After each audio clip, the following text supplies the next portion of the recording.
This chapter begins with a display of a large map showing the position of the Beastmen Alliance. It is flanked by the Human Kingdom on one side, the Centaur Land on the other, and the Elf Princess Kingdom to the north. This region is inhabited by 5 different tribes living side by side under one alliance. Some time ago, in the Alliance capital, the tribal chiefs of each race held an important meeting to discuss national policy following the emergence of a mysterious great nation near the territory of the Elf Queen's Kingdom known as the Giant Tower and the Wizard of the Giant Tower. In that meeting, the Tiger Tribe chief, Lovato, opened the discussion with a proposal to send their young people to help the elves gather information about this new phenomenon. The Wolf Tribe chief, Gamu, responded with a cynical and pessimistic tone, considering the plan too late because the elves must have already sent their own adventurers.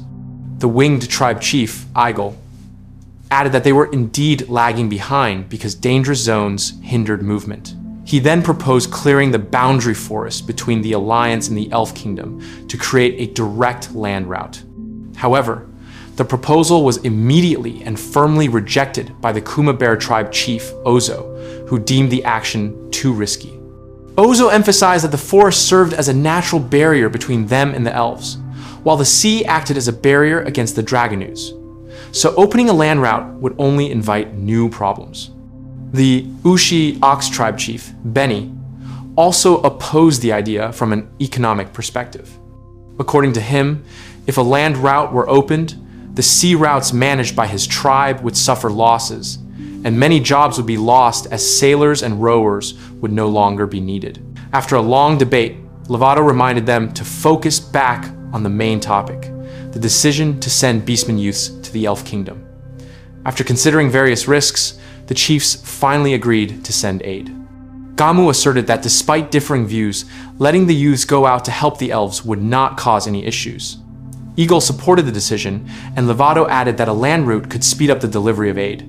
Ozo briefly interrupted by boasting about his tribe's survival skills in dungeons, causing tensions to flare up again between the Tiger and Wolf tribes. Benny could only sigh, hoping the rivalry between the two great tribes would soon end. However, Gamu shifted the discussion, concluding that the results of this meeting remained inconclusive, and then moved the topic to other, more pressing matters. After the meeting ended, the atmosphere in the capital returned to calm, but not at the residence of the Wolf Tribe chief. There, Gamu was seen in a great rage. Overwhelmed with emotion, Gamu dragged his subordinate, Ojiki, and beat him repeatedly due to a mistake in purchasing human slaves. Gamu scolded Ojiki with uncontrollable anger. In his view, human slaves were useless and merely cheap toys that anyone could buy. His anger grew even more when he remembered the insults he received from Lovato, leading him to regret his past intention of making Garo the successor to the tribal chief. Gimush, a member of his tribe, tried to calm the situation by reminding him that the outside world is more complex than Gamu thought, and that lending youths to the elves could actually be a strategic move. However, Gamu instead complained about the younger generation, whom he considered weak and unreliable. In his anger, Gamu began to reminisce about his youth as an adventurer. He used to frequent dungeons, fight monsters, and even take on criminals. Gamu also remembered the time he lived in the Elf Kingdom's territory when a massive goblin attack shook the region. The Goblin King, the leader of the goblins referred to as a goblin superior, gathered his army and attacked a major elf city, bringing it to the brink of total destruction. Gamu recounted how he and other adventurers fought on the front lines to hold back the attack. But when the situation became nearly uncontrollable, reinforcements from the elves arrived. Only 3 people appeared, but those 3 were able to wipe out the entire goblin army. Gamu remembered those 3 legendary figures: the commander, the vice commander, and an archer nicknamed the White Knight, as the strongest force of the Elf Queen's kingdom. Gamu could still feel shivers when remembering how the elf commander defeated the Goblin King. The battle happened so quickly and silently, without the sound of clashing swords or screams. In an instant, the Goblin King's head was severed, and the war ended just like that. Gamu described the commander as an angel of death who took lives calmly without even moving. He concluded that anyone who opposed the White Knight would surely meet a tragic end. Gamu then mentioned the appearance of the giant tower near the Elven territory, assessing that such a threat might involve power on the level of the White Knight. He advised Gimush to understand that the world is much broader than it seems, full of monsters and dangers everywhere. Gamu said that if Gimush did not experience things similar to what he faced while exploring the world, his fate would only be full of suffering. Gimush bowed respectfully and thanked him for the lesson, while Gamu closed the conversation with a boastful tone, stating that all his actions were for the good of the wolf tribe. However, shortly after, shocking news arrived. The other tribal chiefs heard word that the White Knight had been defeated. They were beyond shocked, while Gamu, in a heavy tone, confirmed the news. Gamu admitted that he initially didn't believe it either, but it turned out the strongest knight of the Elf Princess Kingdom had indeed fallen quite easily. He then prepared to provide the secret information he possessed regarding the incident. The chapter opens with a tense atmosphere in the meeting room. Benny of the Ushi tribe doubted the news of the elves' defeat, considering it impossible for the proud elves to submit so easily. That concern made the atmosphere even more heated because the nature of the new threat remained unclear. Lovato of the Tiger tribe appeared anxious regarding the slogan of human independence. Lovato feared that the giant tower and emboldened humans could attack the Beastmen Alliance, even taking over the country if preventive measures were not taken immediately. Benny reanalyzed the natural boundaries. Benny was certain that the forests and the sea served as natural barriers, so a large-scale attack felt nonsensical. This thought temporarily calmed some of the chiefs, though doubt still lingered. Gamu of the Wolf tribe cut through that optimism seriously. Gamu said the forest zone wouldn't be enough if there were flying dragons. From Eigel's reports, the wizard of the giant tower brought a dragon army that could topple the Elf Queen's kingdom. This shocked everyone. The situation turned into an urgency. Gamu was firm. The priority now is to gather as much information as possible about the giant tower and the wizard. Each tribe must have its own reconnaissance route and share findings without delay. The conversation shifted toward the option of asking other races for help. All tribal chiefs agreed on the need for broad cooperation if a serious threat truly arrived. The meeting's decision: focus on intelligence gathering first, then discuss further steps. The scene shifts to Lovato's headquarters. Lovato was furious about the idea of human independence that had recently surfaced.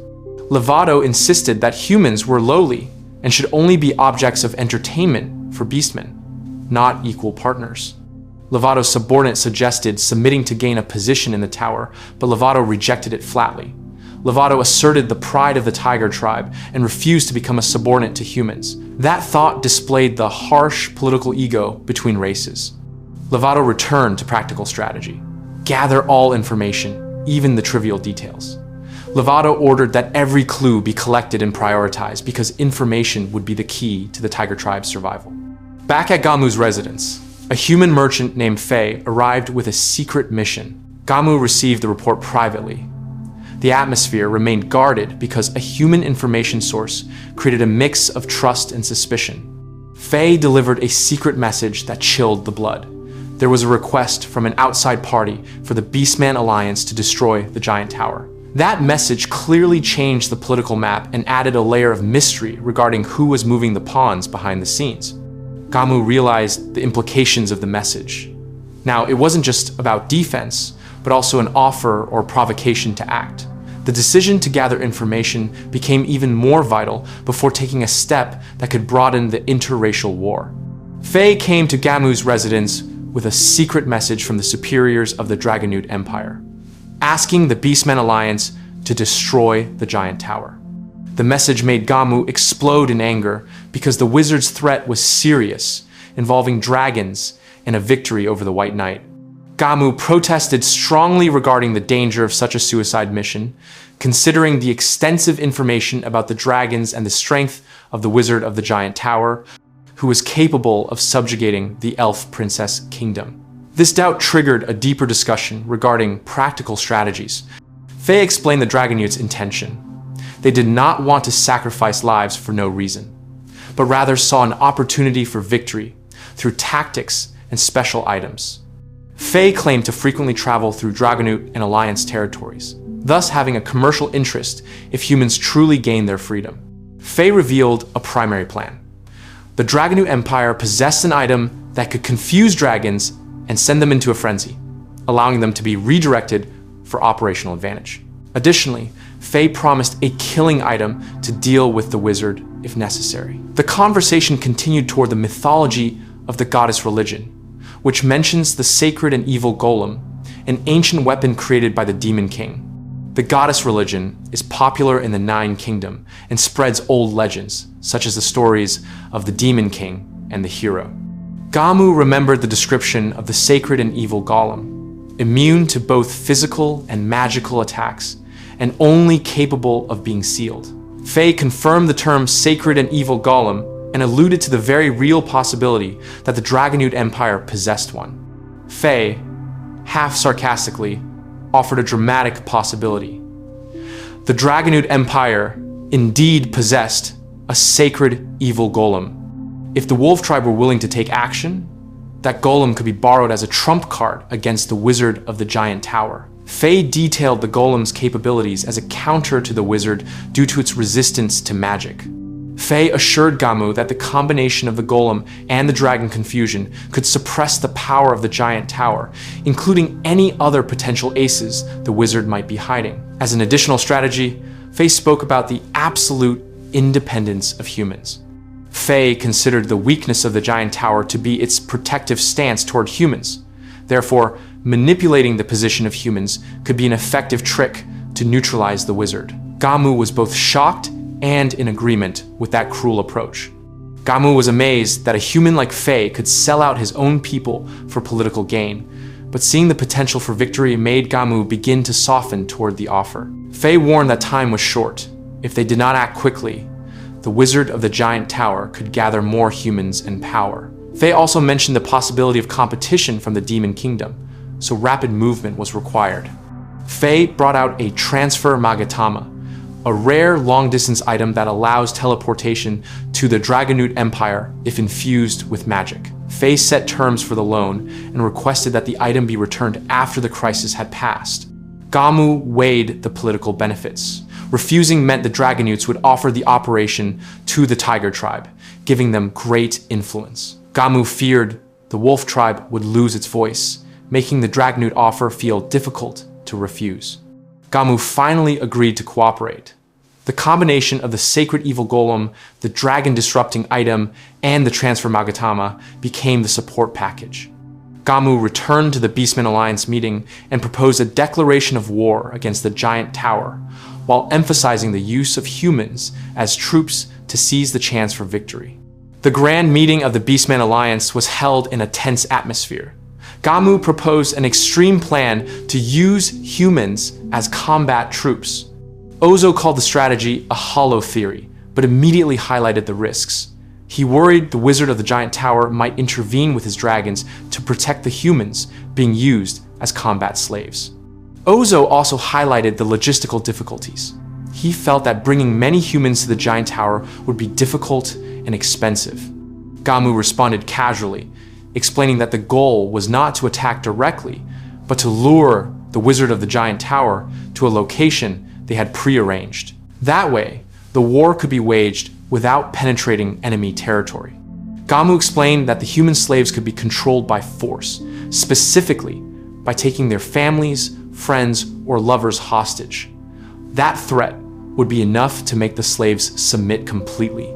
Gamu also insisted on only buying humans with strong emotional ties so that the threat could be carried out effectively. The Kuma tribe chief, Ozo, immediately exploded in anger. He accused Gamu of being insane for daring to propose something so cruel, feeling that the plan would tarnish the reputation of the Beastman Alliance. The Wing tribe chief, Igol, tried to calm things down. In his view, the move was indeed cruel, but necessary to ensure the humans did not turn and attack alongside the wizard of the giant tower. He then supported Gamu's proposal. Gamu then convinced all the tribal chiefs that the plan had been carefully considered. The Dragonute Empire had even provided special magical items to counter dragons, as well as tools to suppress the Wizard of the Giant Tower's power.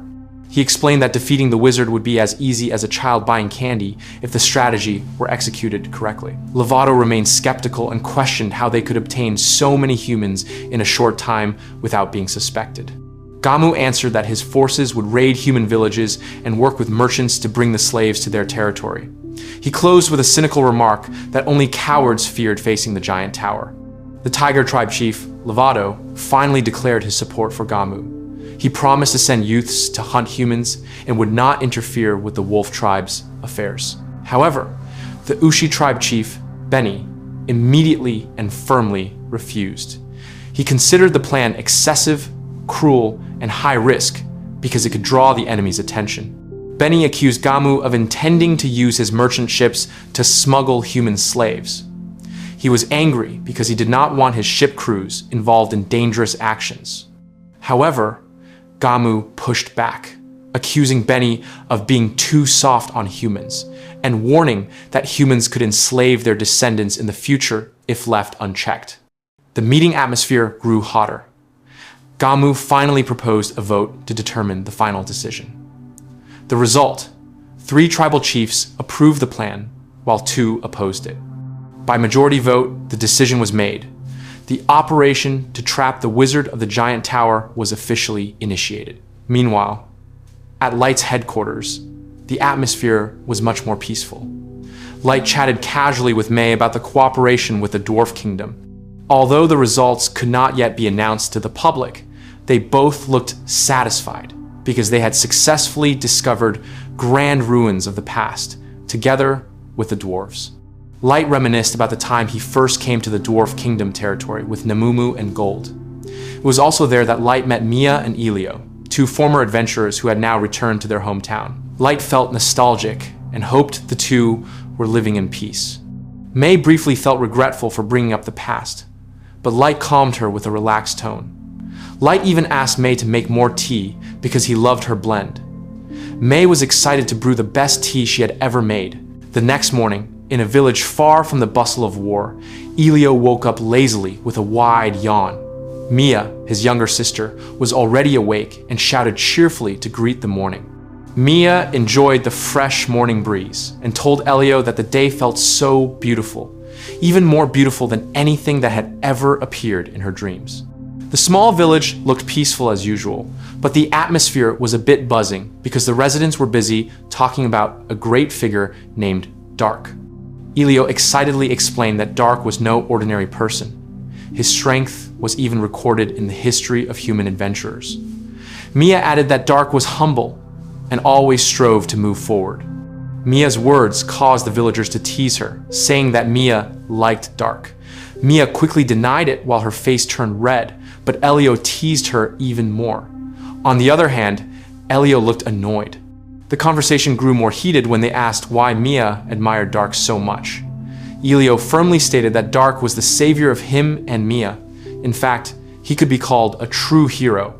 Elio briefly thought it was difficult to explain Dark's power because it felt nonsensical for a human. Elio grumbled, wondering why everyone respected Mia so much. But the other villagers defended her, saying Mia had been cute, friendly, and gentle since returning from the city.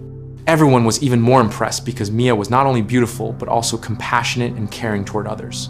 Elio finally complained again, saying that as Mia's older brother, he wouldn't let anyone get close to his sister before they became strong. According to him, if anyone wanted Mia, they would have to train desperately first. Shortly after, Elio was seen training the children in the village, telling them to train hard so they could be as strong as him. But the children simply gave up, knowing Elio was too strong to fight. After the training, Elio gazed at 3 crosses from a distance with a somber face. Together with Mia, he went to the graves of his friends while carrying flowers. Mia cleaned the tombstones while mentioning the names of Gimura and Wardy. At that moment, Mia noticed Elio's hand was bleeding, but Elio just said he had caught it on a nail and it didn't need healing. Mia insisted and immediately used healing magic to clear the wound. Elio was surprised because Mia could already use Fast Heal, even though Mia previously had no talent for healing magic. Mia said she had studied hard because of the bitter experiences of the past.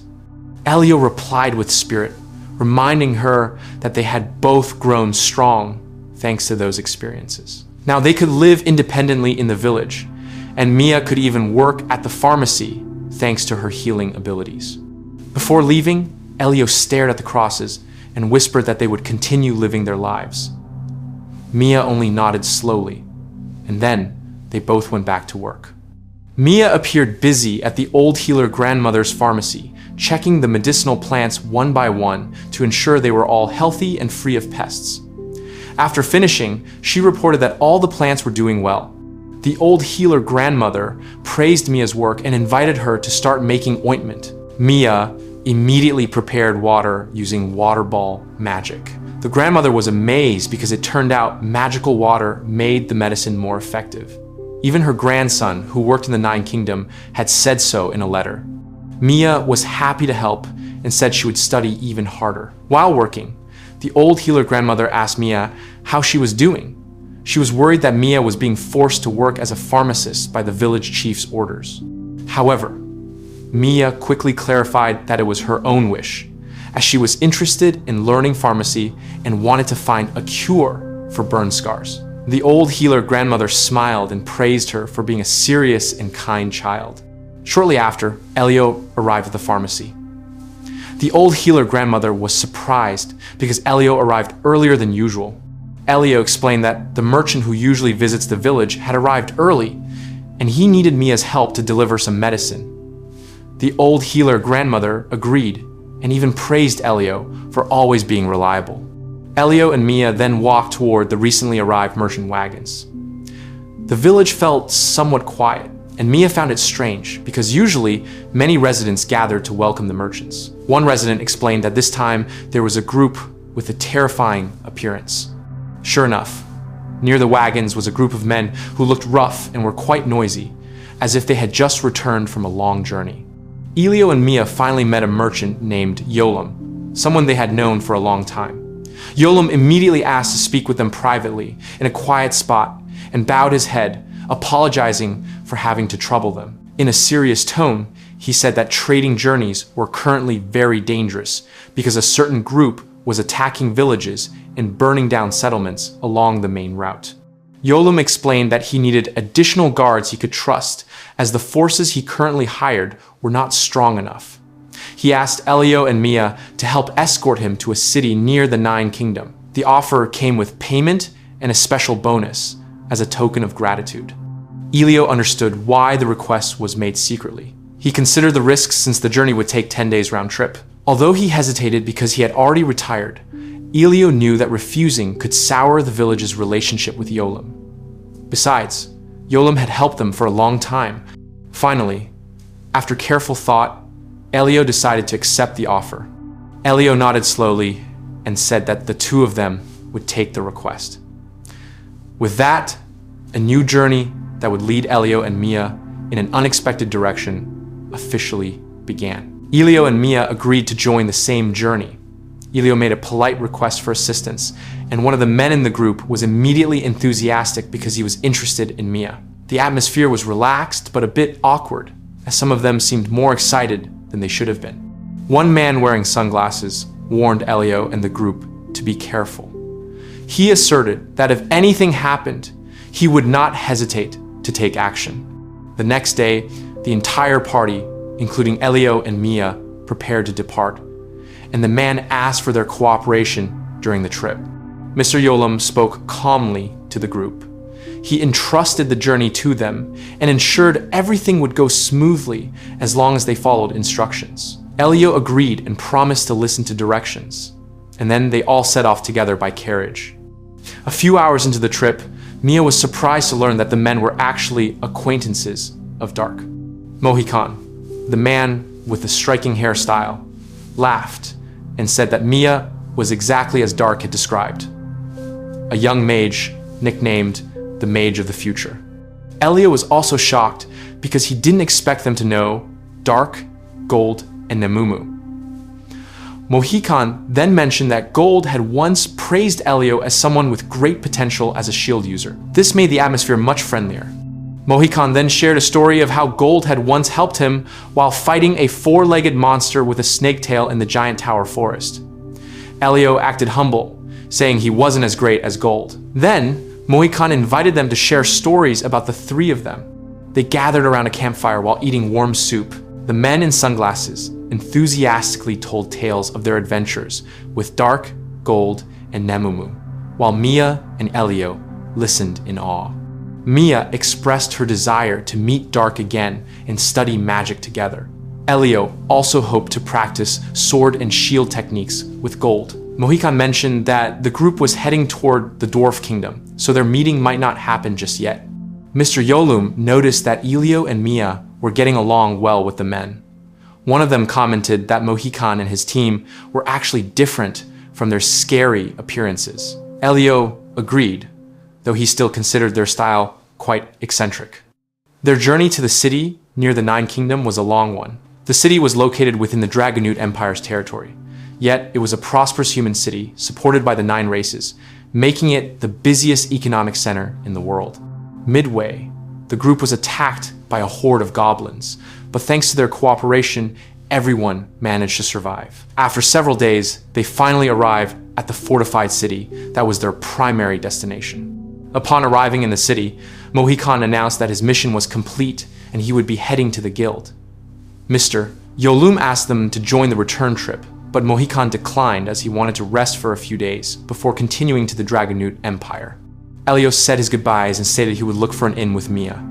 Mohikan reminded them about the promised dinner and hoped to see them again that evening. Elio nodded and headed straight to the inn. At the inn, Mia complained about the smell of sweat from the long journey and hoped the place had a bathroom. Elio could only resignedly agree. They agreed to rest for a while before dinner. Elio looked at the inn room, which was simple but comfortable.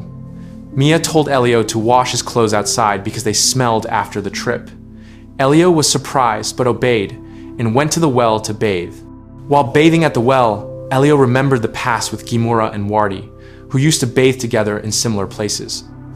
He laughed, remembering when Mia got angry because they returned wearing only towels. After finishing, Elio felt refreshed and returned to the room. Mia was lying relaxedly on the bed and then invited Elio to walk around the city while waiting for dinner time. Elio agreed and suggested stopping by a weapon and armor shop as well. They went out together. As they were walking, someone suddenly called out to the 2 red-haired youths. A woman in striking clothes approached and stared at the red cord bracelet on Mia's hand with great interest. She offered to pay any price to buy it. Mia firmly refused, saying the bracelet was a gift from someone very precious. Mia tried to lead Elio away, but the woman stopped them and insisted she would not give up. The woman introduced herself as Kuone, a genius mage known by the nickname Violet Fallen Angel. Kuone then challenged Mia to a magic duel, with the red bracelet as the wager. Kuone, known as a genius mage, challenged Mia to bet her Misanga bracelet. Kuone explained the rules of the bet. The winner would be determined by the number of monsters defeated outside the city. She also emphasized that the scoring system was the same as the one used at the Nine Kingdom Academy. Kuone then explained the mage ranking system at the academy. Class 5 for apprentice mages, Class 4 for general mages, Class 3 for those who can speed up incantations, Class 2 for those who can nullify magic, and Class 1 for those who can control tactical magic. She asserted that she was a Class 4 mage, one of the highest at the academy, and added that if Mia won, she would be recommended for admission to the Royal Academy. Mia rejected the offer flatly. She explained that the Misanga was a gift from someone very precious to her and would not be given to anyone.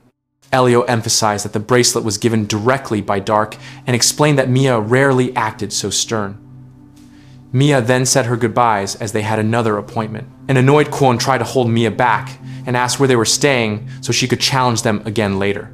However, before the conversation could continue, Mohikan's group arrived and greeted Elio and Mia warmly. Mia immediately said they were her friends and invited them to leave together, leaving Mohikan's group surprised to be called friends.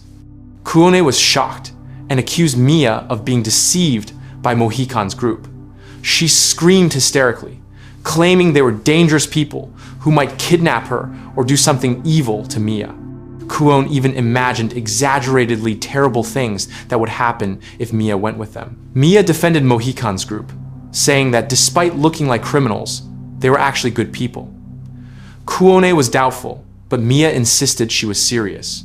Mohikan, overhearing this, misunderstood and added a strange comment about girls being sold to slave traders, making the situation even more chaotic. Elio quickly intervened, saying it was all just a misunderstanding. However, Mohikan misread the situation again, instead accusing the comments of being about Mia's petite body while offering help in an overly familiar tone. One of Mohikan's group members even started talking about another female slave they had sold, unknowingly making the situation worse. Elio and Kuon grew increasingly confused. Kuon, who initially thought Mohikan was Elio's older brother, misunderstood further, leaving Elio shocked and the atmosphere even more awkward. In the midst of the chaos, Mr. Yolum arrived and saw the commotion, surprised to recognize Mia, Elio, and Mohikan's group. The next day, Mr. Yolum came to apologize with a deep bow because his daughter Kuone had acted insolently. Elio and Mia quickly calmed him down, asking him not to feel too guilty. Yolum explained that Kuon was his youngest child and his only daughter, who had indeed grown up pampered by her older brothers. Elio reassured Yolum, saying that Kuon was simply overworried about Mia. Yolum agreed, explaining that Kuon was actually a good girl despite being stubborn. He then shared that Kuone actually just wanted to be friends with Mia because she admired the misanga Mia owned.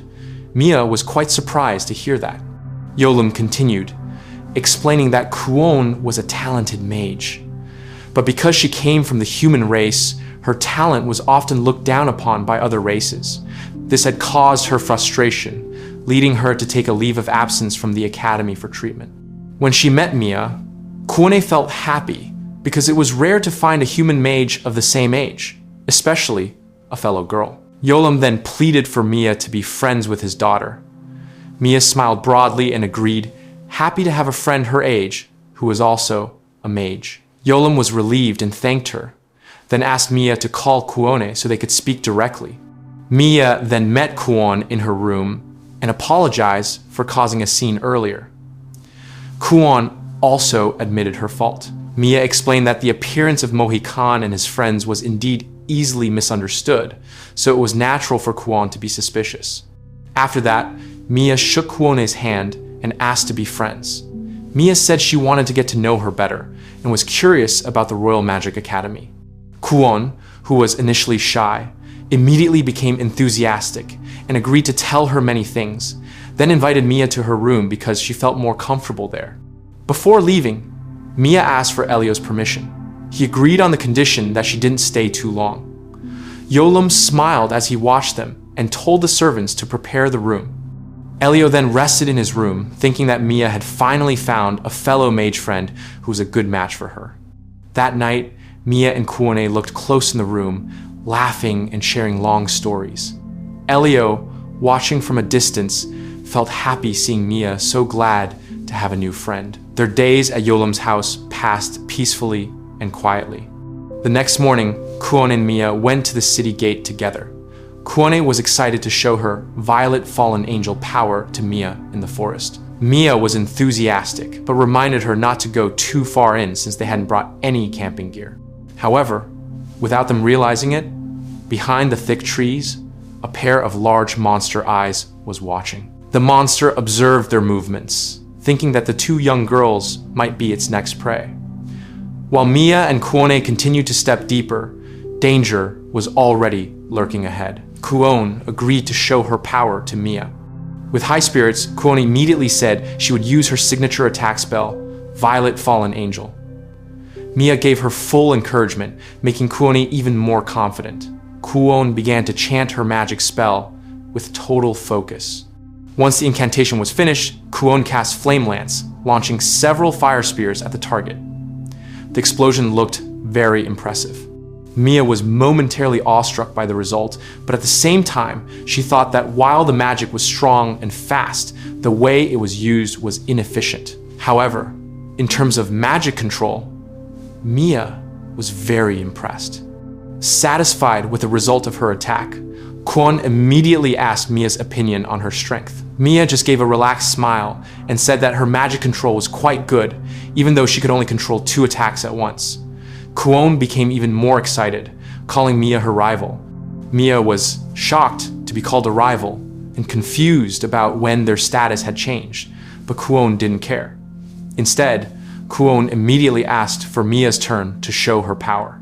Mia finally chanted her own magic and manifested an ice sword attack that struck the target accurately and powerfully. Kwon was shocked to see the result and admitted that Mia was truly amazing. Kwon said that Mia's power, speed, and magic distribution were all neat and balanced at a high level. Kwon was also amazed that Mia's single attack could be that strong. After that, Kwon curiously asked if Mia had ever studied at a magic academy. Mia just grinned and said she was happy to be praised. In her opinion, the high level of ability she possessed was likely due to her experience as an adventurer who often learned directly in the field. Kwon was surprised, because although she had entered dungeons for academy training, she had never truly been an adventurer. Kwon briefly thought about becoming an adventurer too, so she could have experience like Mia. But Mia immediately gave a warning that being an adventurer is risky. One could be attacked by monsters and lose their life. Life was not easy. It was full of challenges and dirty things that had to be faced. Kwon looked sad, realizing the world of adventurers wasn't as easy as she had imagined. Seeing that sad face, Mia casually remarked that in a dungeon, you shouldn't expect to bathe every day. Kwon immediately burst out laughing, saying she would rethink it, and then invited Mia to discuss other, lighter topics. Kwon enthusiastically asked Mia to think of a cool name for her ice sword magic. Mia was confused about what the point was, but Kwon was sure that magic that strong deserved a cool name. Kwon tried to give ideas like Aurora Snow Sword and Ice Snowflake, but Mia could only stare blankly. After Kwon was satisfied giving out weird names, Mia finally ended the day's practice and suggested heading back to the village. Kwon was surprised why Mia suddenly became serious, but before she could ask further, Mia suddenly looked toward the forest because she felt someone approaching. A few seconds later, a group of beastmen emerged from behind the bushes. Mia was immediately on guard, while Kwon looked confused and tense. One of the beastmen, who was large and wolf-like, looked at them with a cunning smirk. One of the beastmen told the group that Mia was a valuable human mage and must be captured alive. Kwon panicked hearing that, but Mia reacted quickly, chanting a spell and attacking with Ice Sword. The ice blade launched sharply toward the beastman. The large beastman managed to dodge while mocking Mia, belittling the ice sword attack, calling it slow. But Mia immediately issued a new command, causing the ice sword to explode into sharp fragments that scattered in all directions, making the beastman scream in pain. One of the beastmen cried out in pain while covering his eyes, which had been hit by ice shards. Mia realized that their wounds could heal quickly, so she hurried to prepare a follow-up attack while chanting a healing spell just in case they counterattacked. The situation grew more tense because in the middle of a forest like this, escaping from a group of beastmen was almost impossible. Mia gripped her new ice sword with a serious gaze. Mia knew that the only way out of this situation was to defeat all the beastmen present. Kwon, standing beside Mia, looked nervous but tried to stay strong. Mia was fully prepared to fight while the air around them began to turn cold, a sign that a serious battle was about to begin. The fight against the beastmen grew more intense. Mia thought hard, knowing all the enemies had to be incapacitated. The beastmen who had previously been hit by Mia's attack cursed in annoyance. Mia immediately launched sharp ice arrows at them, but one of the beastmen instead challenged Mia to come closer. The beastman acting as the leader of the battle assessed that Mia's attacks were quite troublesome and fast in aiding her partner. The leader immediately told his men to get up and ordered that Mia and Kwon's legs be crippled so they couldn't escape. Hearing that, Kwon was instantly shocked and tense. Mia tried to snap Kuone back to focus. Mia said she would take care of the archer, while Kuone was told to attack the rest. But Kuone panicked and said she couldn't do it. Kuone was confused as to why they had to fight when they had no reason to attack the beastmen. Mia pressed her, knowing the enemies were not good people. One of the beastmen smirked, mocking Kuone for standing there in fear. The beastman said they had already begun to recover thanks to the wasted time. Kuone grew more panicked and terrified, only able to make a faint sound, looking truly scared and unsure of what to do. Under pressure, Kuone finally forced herself to chant the Flame Lance spell. The fire spear shot quickly toward the beastmen, but one of them shouted a warning to his friends. The attack missed its target and instead hit a large tree behind them.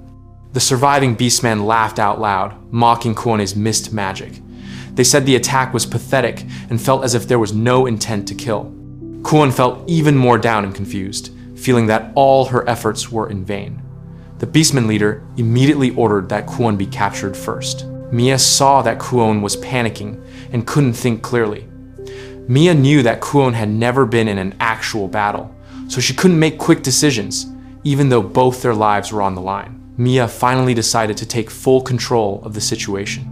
The large beastman leader ordered his subordinates to focus on Kuone while he himself would capture Mia. Mia was startled and looked terrified as the large beastman headed straight for her. Kuone was also attacked by several other beastmen who began to surround her.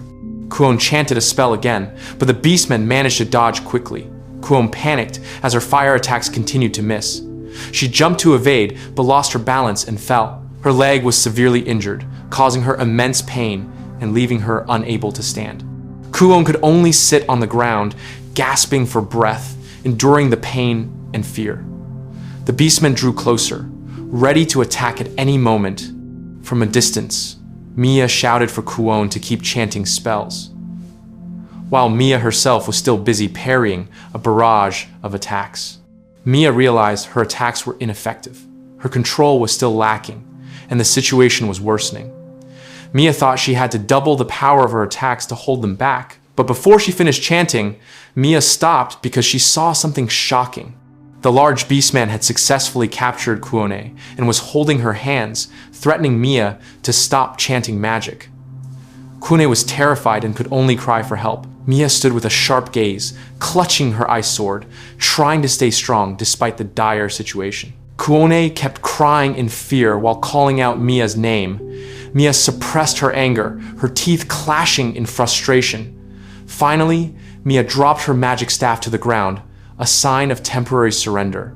However, in the background, the ice arrows she had fired earlier were still hurtling toward the other beastmen. The beastman leader realized that Mia was very dangerous. He remarked that the red-haired one was much stronger and could wound them severely, even if they could be healed with potions.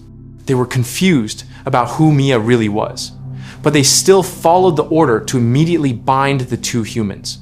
Mia, now tied up, asked what they actually wanted. The beastman smirked and said that the two of them would become valuable assets for the beastman race. When Mia asked for further explanation, one of the beastmen simply told her she'd find out later and ordered her to be quiet. Suddenly, Mia noticed something strange as she saw a beastman put something in her mouth. Mia was shocked, realizing it was medicine. The beastman simply replied that they would explain later after Mia woke up. Mia felt her anger begin to explode. Powerless and bound, Mia spoke to herself in her mind, filled with regret and fury. Mia promised she would never forgive any of them. She tried to resist one last time, but was pressed down hard by the large beastman until her body grew weak and she fell to the ground. Before finally losing consciousness, Mia whispered softly, full of guilt and despair. She apologized in a weak voice, and then her body fell face down, unconscious. After Mia and Kuone vanished, Elio began searching for them. While scouring the forest, Elio found traces of a great battle and immediately suspected that Mia was involved. The scorch marks on the ground and the destroyed trees convinced Elio that this was no ordinary skirmish. At Geto's residence, Elio spoke with Mr. Yolam about Mia and Kuone, who hadn't returned since morning. Yolum said both had gone into the middle of the forest for magic practice and should have returned 3 hours ago. Elio grew increasingly worried as there was absolutely no news or sign of them. Elio explained that he had found traces of a fight against beastmen in the forest, and half a day had passed since Mia and Kuone were last seen. Yolum tried to calm him down, but Elio decided to continue investigating the forest, while Geto was asked to search around the city and the main roads. Midway, Elio ran into Mohican and his group. They were immediately shocked to see Elio's panicked face and asked about Mia and Kuone. Once they learned of the possibility that both had been kidnapped, Mohican unhesitatingly gathered his team to help Elio return to the forest and begin a joint investigation. Upon arriving at the location, Mohican and his team found clear evidence that a battle had indeed recently occurred. Traces of magic explosions and beastman footprints were still visible. They decided to send a message via bird to Naraku, so this emergency report would reach the higher-ups immediately. The message contained a report of a battle between two humans, one red-haired and one blonde, against beastmen. Mohican was certain it referred to Mia and Kuone. Since those two were very important to Light, Mohican requested that this report be sent directly to Mei and that Elio should not be informed for the time being. Elio, who finally caught up to the location, was also shocked to learn that Mia had likely been kidnapped. Elsewhere, two women were discussing the report. One explained that Mohican's party and Elio were currently investigating the forest, and any clues found would be reported directly to Aoyuki.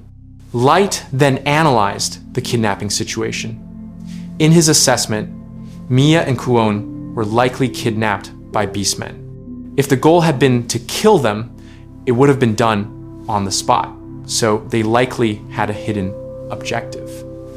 Light suspected this kidnapping was related to the creation of Nano's forbidden dagger. Light considered another theory, that the beastmen might need humans for a specific reason. Recently, there had been many cases of humans being kidnapped without injury, and the culprits were always beastmen. Because of this, Light began to link Mia's case to those large-scale incidents. Aoyuki arrived with additional reports regarding human kidnapping victims. Light thought that perhaps the beastmen were kidnapping humans for specific labor. However, he was puzzled as to how this could keep happening in various cities without anyone noticing. Looking at the map, Light realized they were likely using river routes to move the victims. Light concluded that the ships on the river actually belonged to the beastmen. After kidnapping humans in the forest, they moved the victims by water to avoid detection. From there, the victims could easily be moved from the Nine Kingdom to the Beastman Alliance territory. Light immediately ordered Aoyuki to track Mia's whereabouts using small monsters and report to Nemumu as soon as she was found. Light gave serious instructions to Aoyuki to prioritize the rescue of Mia and Kuone, while also uncovering the true purpose of the kidnappings. Aoyuki replied enthusiastically that Light's orders would be carried out wholeheartedly. Light also reminded them that all actions must be done stealthily so as not to attract the master's attention. A few days later, Light finally obtained full information regarding the reason for the kidnappings. It turned out the beastmen planned to use freed humans as a forced army to attack the Tower Maiden. They threatened to eliminate the families, lovers, and friends of anyone who refused to cooperate. Humans who agreed to cooperate were forced to fight until death, and once they were no longer useful, they were discarded like trash. This cruel plan made Light furious, feeling that the beastmen had gone too far by treating humans like livestock. With a face full of rage, Light immediately issued orders to crush the plan. All humans held as slaves were to be rescued, and the beastmen responsible for the kidnappings were to be captured alive for interrogation. Aoyuki prepared to accept the order without hesitation. Light further tasked Mei with overseeing the victims after their rescue and ensuring their safety. Light also authorized Mei to use important items during the mission and ordered that all liberated humans be brought to the Abyss Tower. Mei promised to stake her life on fulfilling that command. Ely stepped forward and declared her readiness to accept any order from Light. Light immediately told her to infiltrate Beastman territory, stir up internal conflict, and rescue the slaves. Anyone caught acting cunningly was to be interrogated without mercy. Light gave a final order to let not a single beastman escape, and to ensure they all understood the meaning of suffering. Light also authorized the use of mythology class items, whose power is equivalent to the gift Infinite Gacha and are only kept for emergencies. Ili asked if she could use Naraku's resources to wipe out the beastmen. Light granted permission, stating that the enemy numbers reached into the thousands, so the use of powerful items was justified. Ili agreed and promised to interrogate every beastman until they regretted their lives forever. Light emphasized that this mission must not fail. Every beastman must be captured, and every human must be saved without exception. Mei, Aoyuki, and Ili responded with full resolve, promising to obey Light's orders completely. The final panel shows Light's 3 companions standing with an aura of battle readiness, while Light himself looks calm yet full of determination. The narration asserts that the future of the Beastman Alliance and their race will be determined by the great war that is about to break out. Ellie stood before the throne with Mei and Aoyuki, expressing how Light's aura felt powerful yet calming. That aura made her heart tremble, as if her entire being was touched by the Master's presence.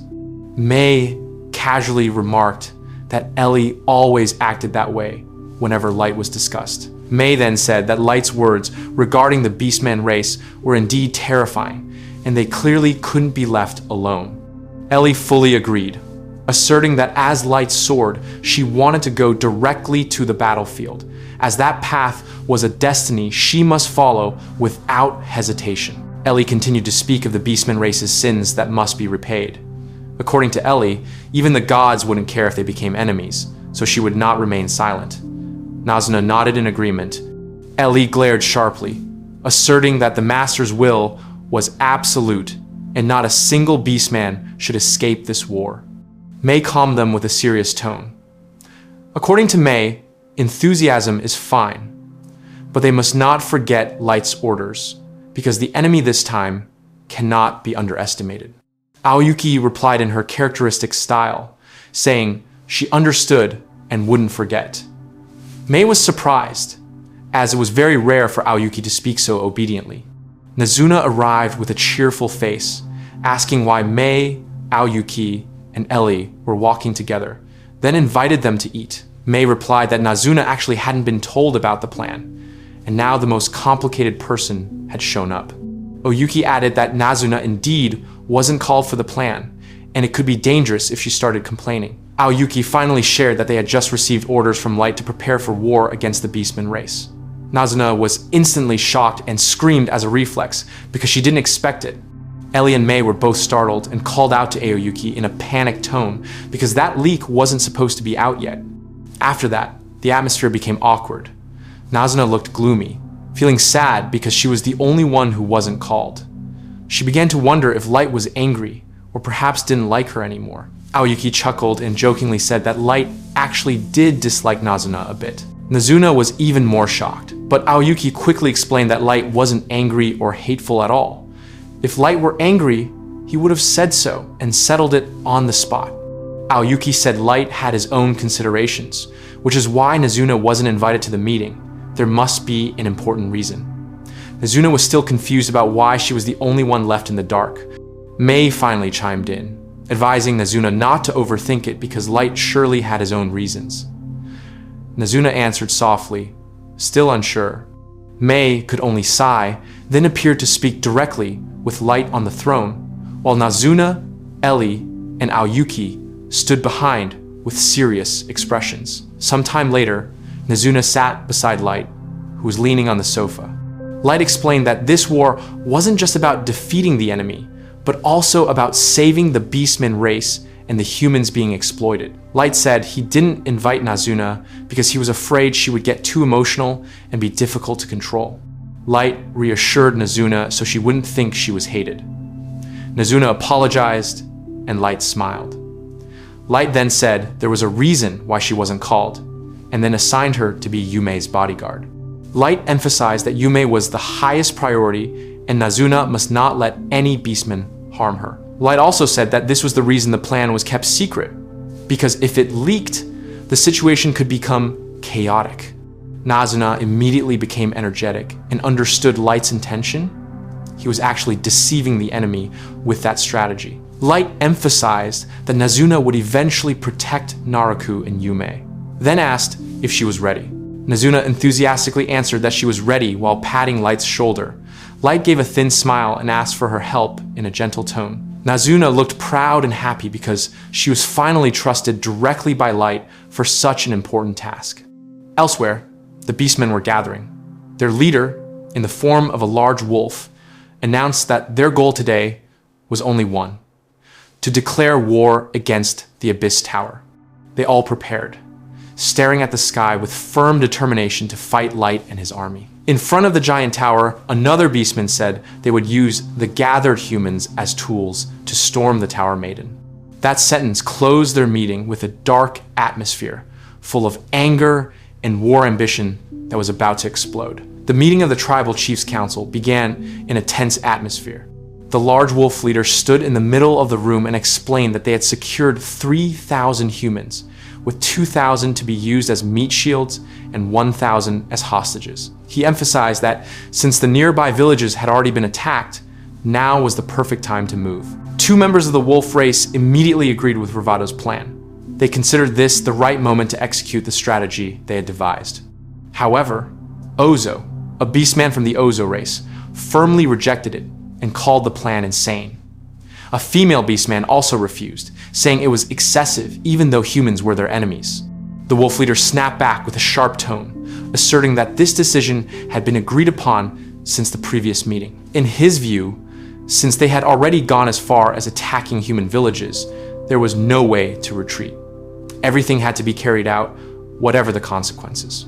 He stared sharply at Ozo and Chief Benny, warning that no personal reasons could change the council's decision.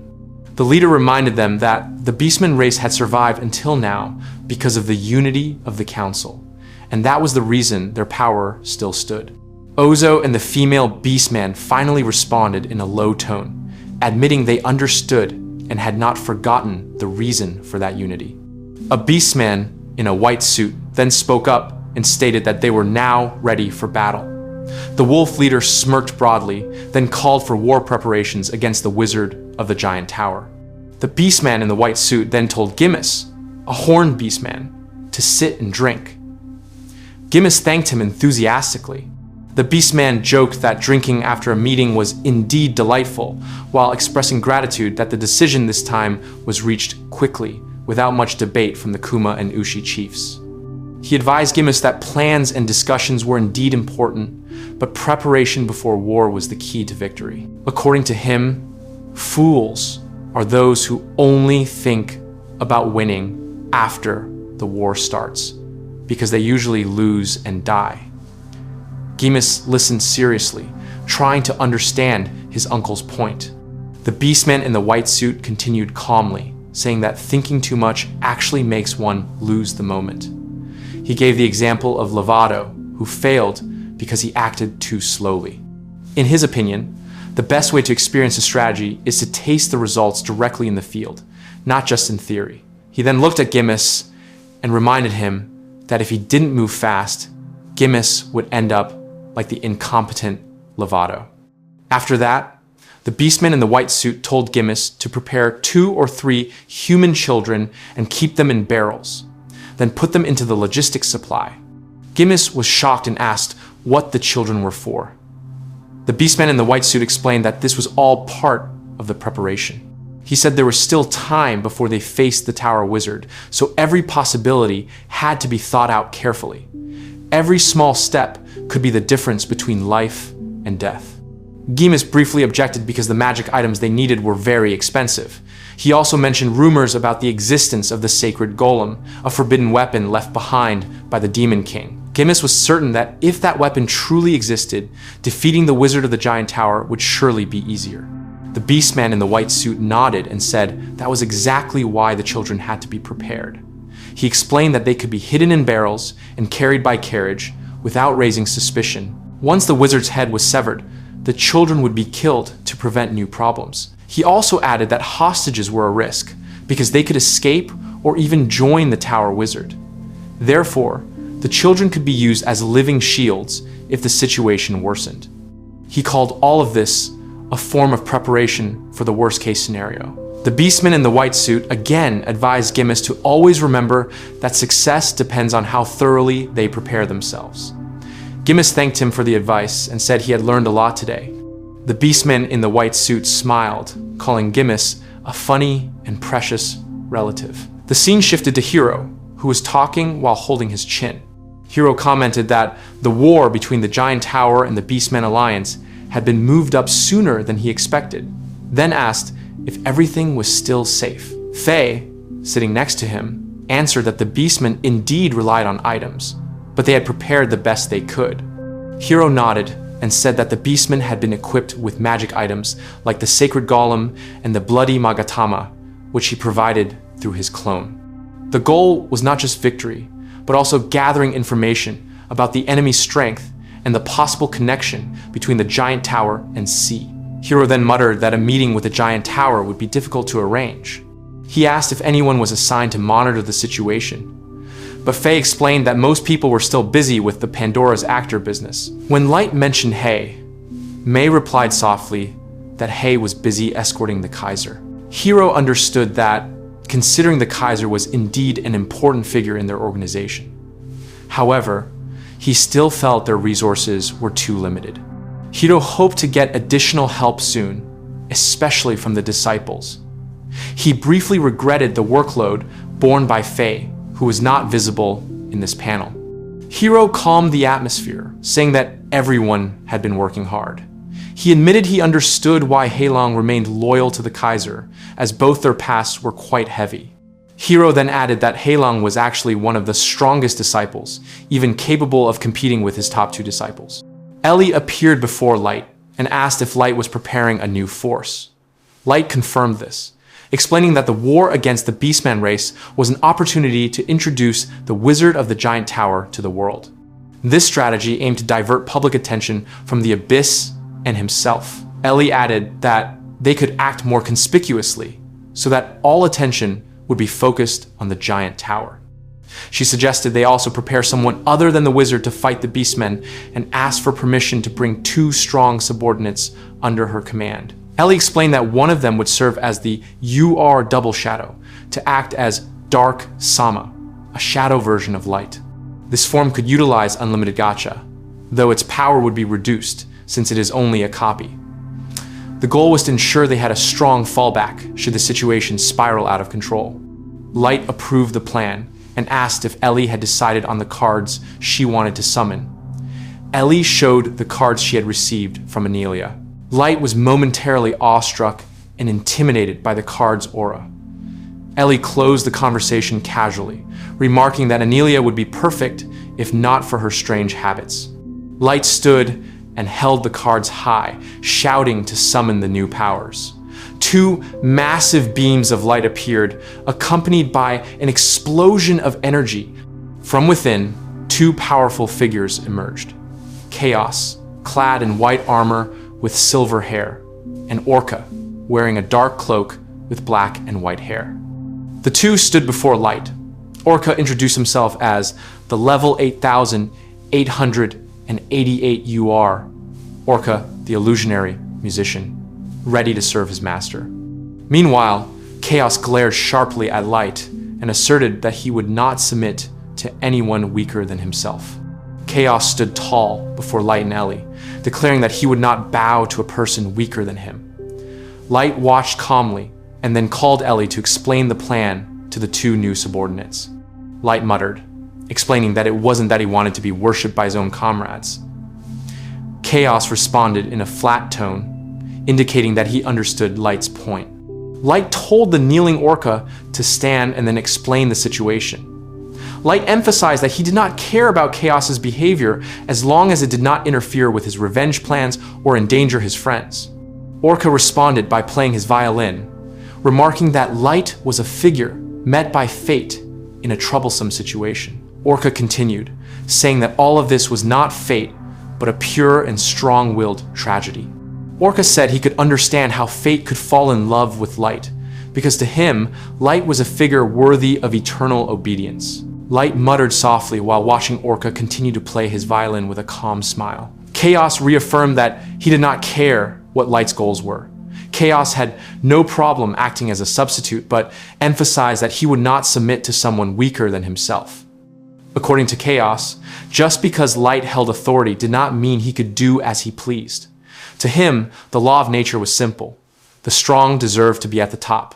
Chaos then challenged Light directly, demanding proof of strength if he truly wanted to be respected. Ellie, hearing this, merely clicked her tongue, feeling she had chosen a talented individual only to find a stubborn dog. Ellie prepared to launch her magic, stating that it would be better if she were the one to dispose of Chaos. Ellie gave a thin smile and challenged him back, intending to make Chaos eat his own words. She released magic from her grimoire, a phantasm-class magic item, with the intent to kill, using 4 vayas.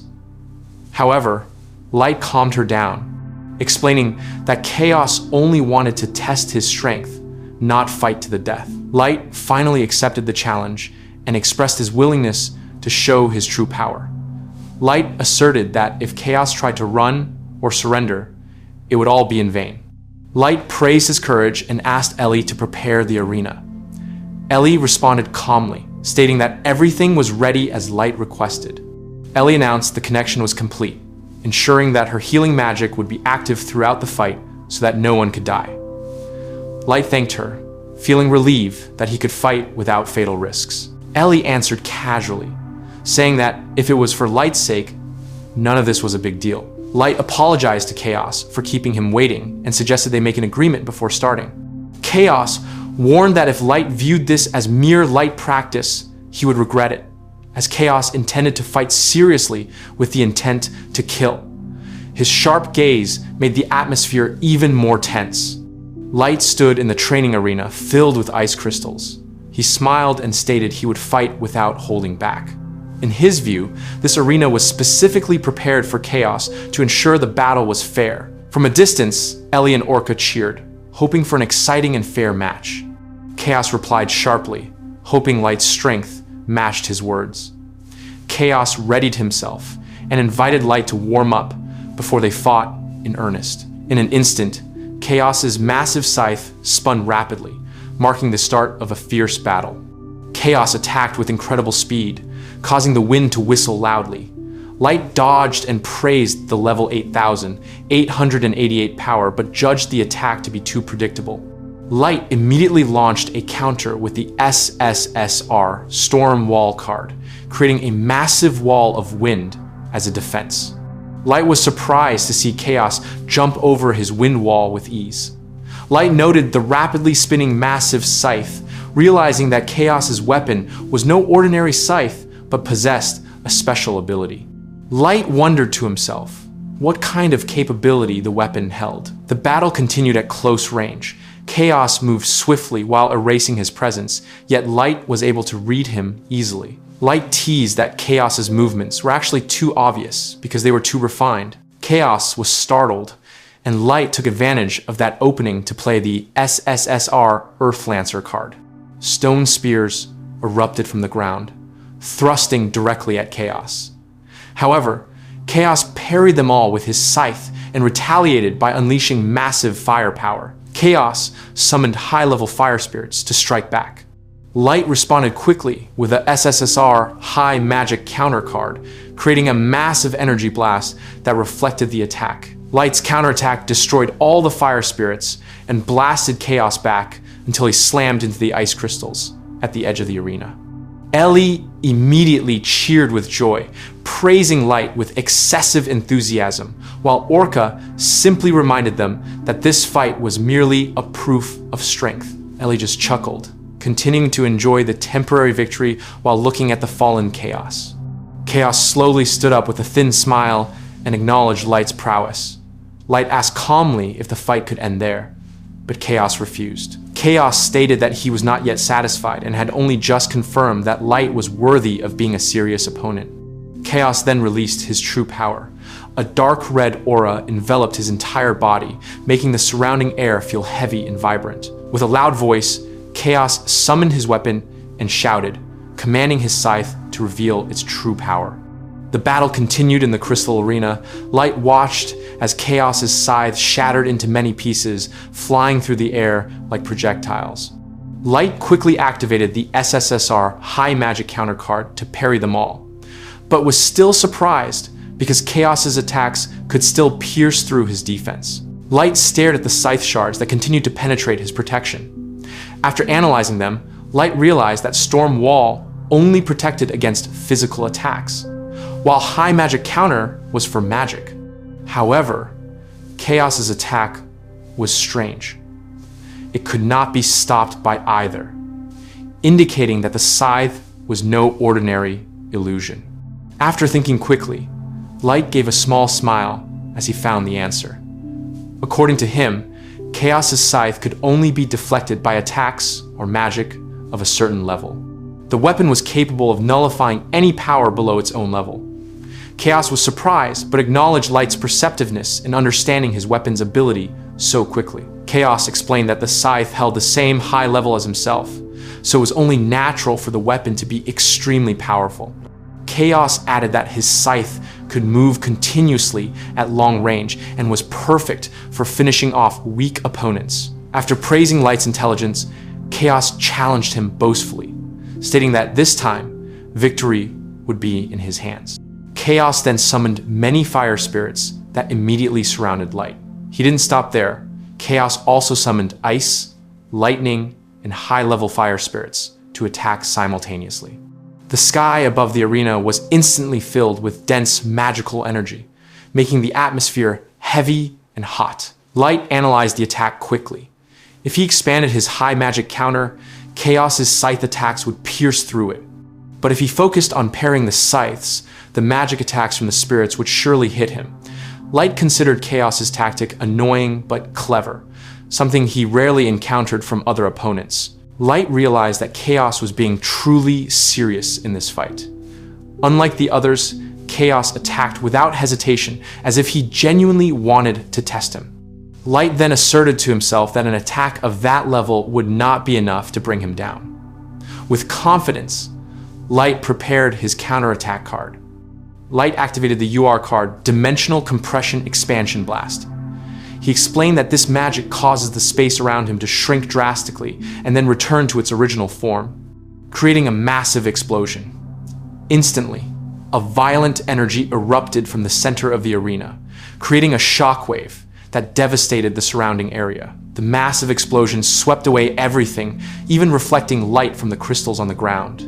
Light knew the weakness of this magic, as its effect strikes the area surrounding the user indiscriminately, affecting both friend and foe. In a calm but sharp tone, Light commanded the energy to swallow everything. Chaos responded quickly. With his left hand, Chaos summoned a burst of pure chaotic power, while with his right, he released bright yellow creation energy. These two opposing forces collided with Light's energy, resulting in a massive explosion that shook the arena. Light tried to withstand the pressure of the energy coming from Chaos, but the combined force was too great.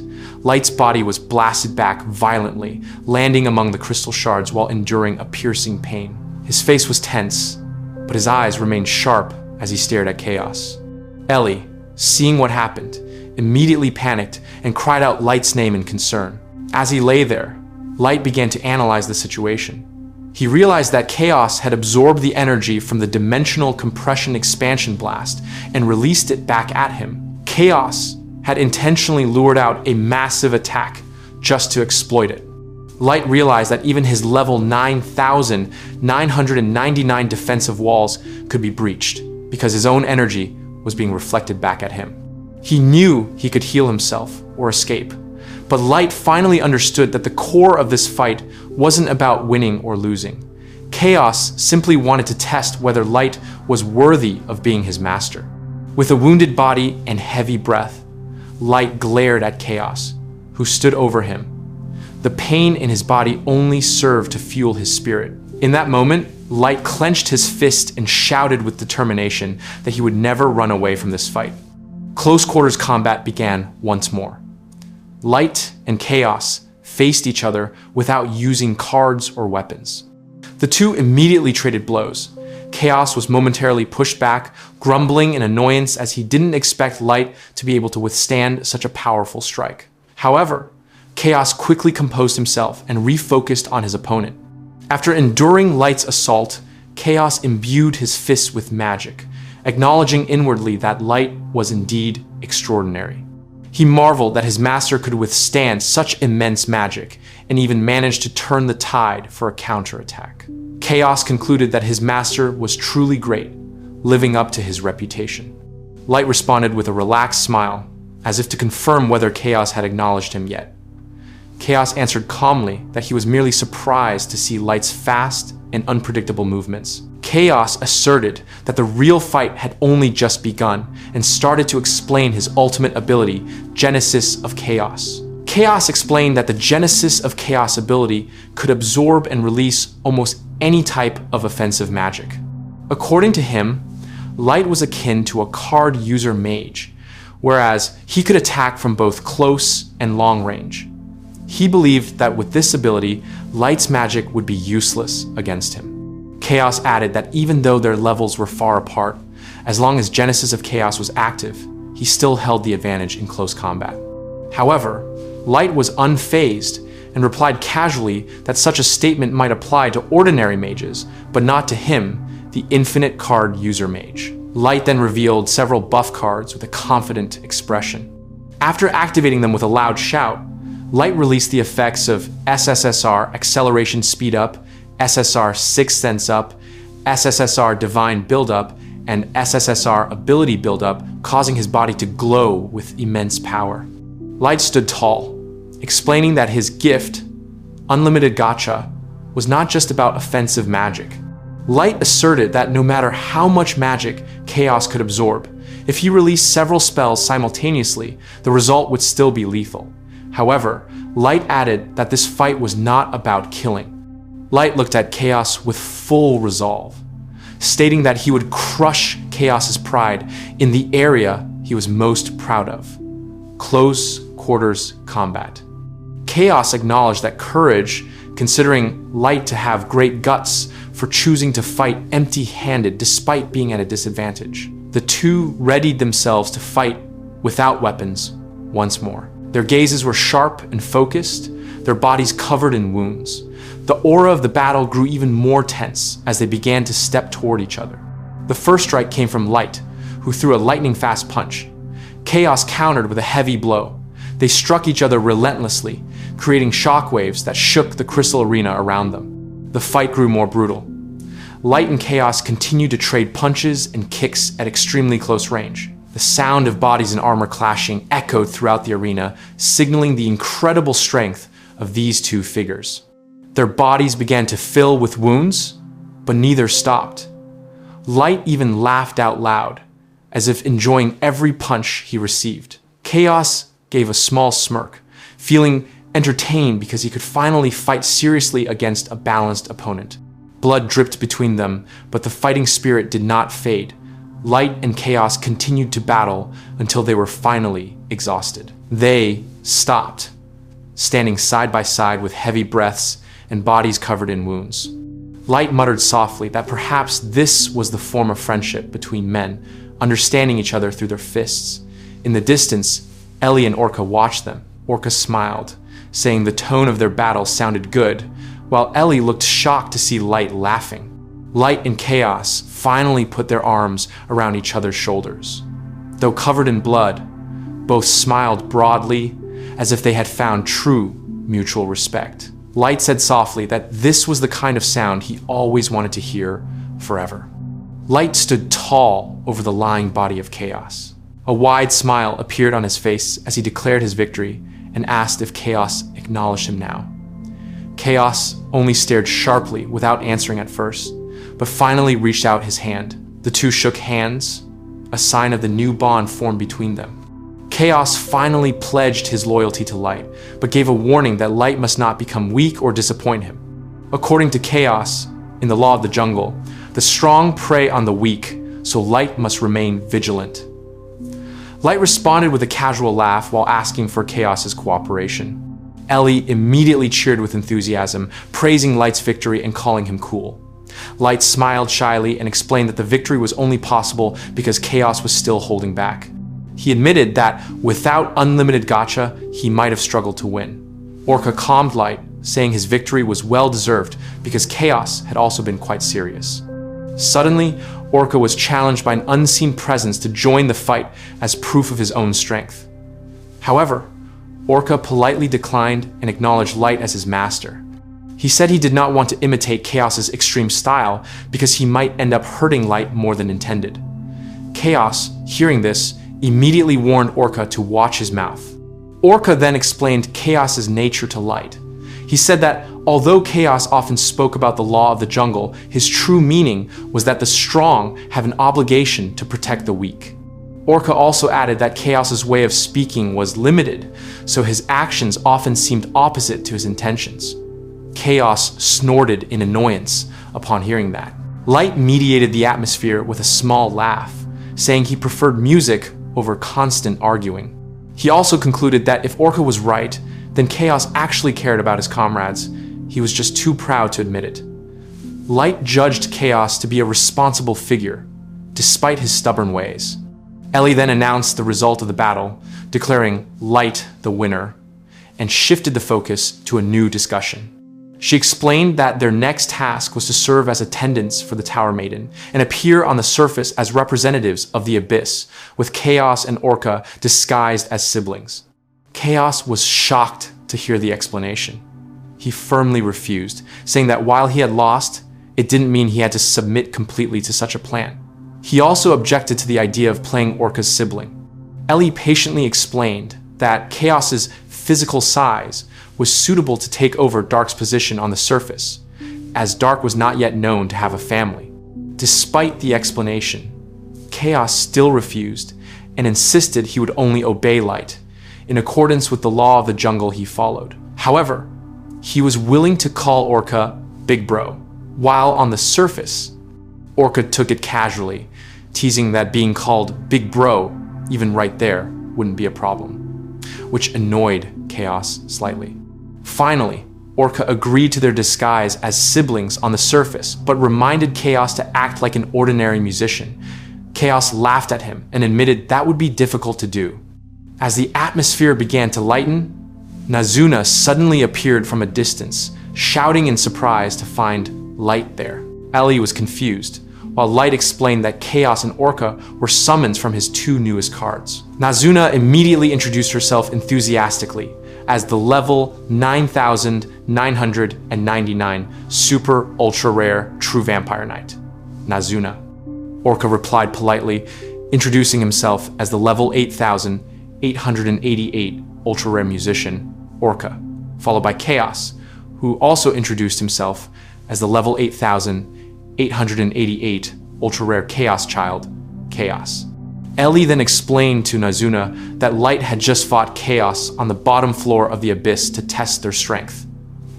After that, Ellie challenged Nazuna to join a fight against Chaos and Orca. Nazuna immediately agreed with excitement, considering it an easy challenge. Light tried to calm the situation by saying that the previous fight wasn't a real battle. Ellie remained enthusiastic, saying she would step back, but was still interested in seeing the strength of the strongest warriors in Naraku. Orca remarked casually that he preferred music to fighting, but was still willing to keep Nazuna company. Nazuna shouted enthusiastically, accepting the challenge. Ellie cheered her on with a loud shout, telling Nazuna to fight with all her might. Light could only sigh while asking Chaos and Orca to remain calm in the face of Ellie and Nazuna's increasingly hyperactive behavior. Chaos asserted that even though their levels differed, it did not mean it was impossible to take Nazuna down. He swore to demonstrate his true power and forced Nazuna to use her best abilities. Light began to look anxious, worried that the fight would become too serious. With high spirits, Ellie gave a signal for the battle to begin. She immediately unleashed the Distort Reality Prometheus magic toward Nazuna. Several Nazuna clones appeared in the arena and counterattacked with loud shouts, showing an extraordinary fighting spirit that surprised everyone, including Chaos. The Nazuna clones charged with immense energy, turning the arena into chaos. Light could only watch the event while commenting to himself that he didn't understand if Nazuna was actually strong or just nonsensical. According to Light, Nazuna was more like an irrational monster that happened to take a human form. The scene shifted to the port of the Beastman Alliance. Shipping containers and barrels were scattered around the warehouse. Inside, a group of beastmen were busy moving goods, while in the corner of the room, several starving humans sat weakly, making pitiful, faint sounds. A woman, Yume, was seen looking at them with pity. Calmly, Yume uttered an incantation to create water and formed a water ball. She poured the water from the magic into a small container held by a child. The child smiled happily and thanked her sincerely. Yume smiled gently in return for the child's gratitude. She advised that the water be shared with the others, since she could only create a small amount. The atmosphere in the warehouse turned warm for a moment amidst the suffering that still lingered around them. Inside a dark room full of captives, Mia was channeling the healing magic, Fast Heal, into the body of an injured person. After the magic was finished, the healed person expressed their gratitude with a relieved face.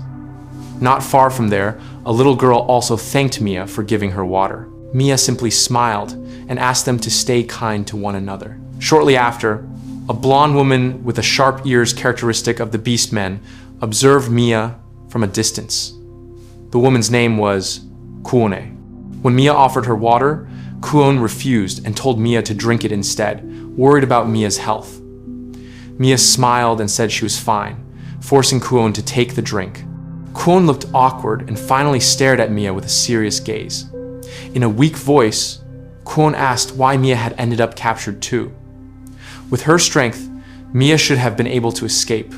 Kuone felt guilty and full of regret for being unable to protect anyone. The wounds on her body had not yet healed, and her mind was still in turmoil after the Beastman's attack. Kuone admitted that she was only used to fighting monsters, not fellow living beings. She felt her title as a rank 4 mage from the Nain Royal Magic Academy and her nickname, Violet Fallen Angel, meant nothing compared to Mia's strength. Kuone judged herself to be nothing more than unworthy dust. Mia responded with a warm smile and reminded Kuone that they were friends. According to Mia, friends must not abandon each other, no matter how bad the conditions. Those words made Kuone cry and feel even more guilty, thinking all of this happened because of her. Kuone hugged Mia while crying loudly, blaming herself because Mia was captured as a result of her own carelessness. Mia stroked Kuone's back and calmed her down. Mia said that the fear of death is natural, especially in a situation like this, but they had to stay alive to help the other captives. Mia continued to comfort Kuone while ensuring that they would not die in that place. Mia promised to persevere and save everyone in that room. Once the atmosphere calmed down, Mia sat alone in the corner of the room, staring outside with a vigilant expression. Mia smelled a strange scent from outside and began to suspect the beastmen were moving. Her suspicion was proven correct when 2 beastmen entered, mocking the captives as dirty and disgusting. They began selecting captives deemed useful to be taken outside. One of the beastmen pointed at several people and ordered them to stand. The beastman said they needed 1 mage and several small children. Hearing this, Mia immediately stood up and claimed to be the mage in question. Kuone, hearing this, immediately panicked and called out to Mia anxiously. Mia only looked at Kuone with a gentle gaze as if to reassure her.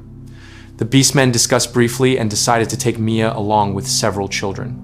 One of the older beastmen ordered Mia to walk quickly if she didn't want to die. The situation inside the warehouse grew increasingly tense. As the beastmen began selecting the children, a mother tried to protect them by screaming hysterically.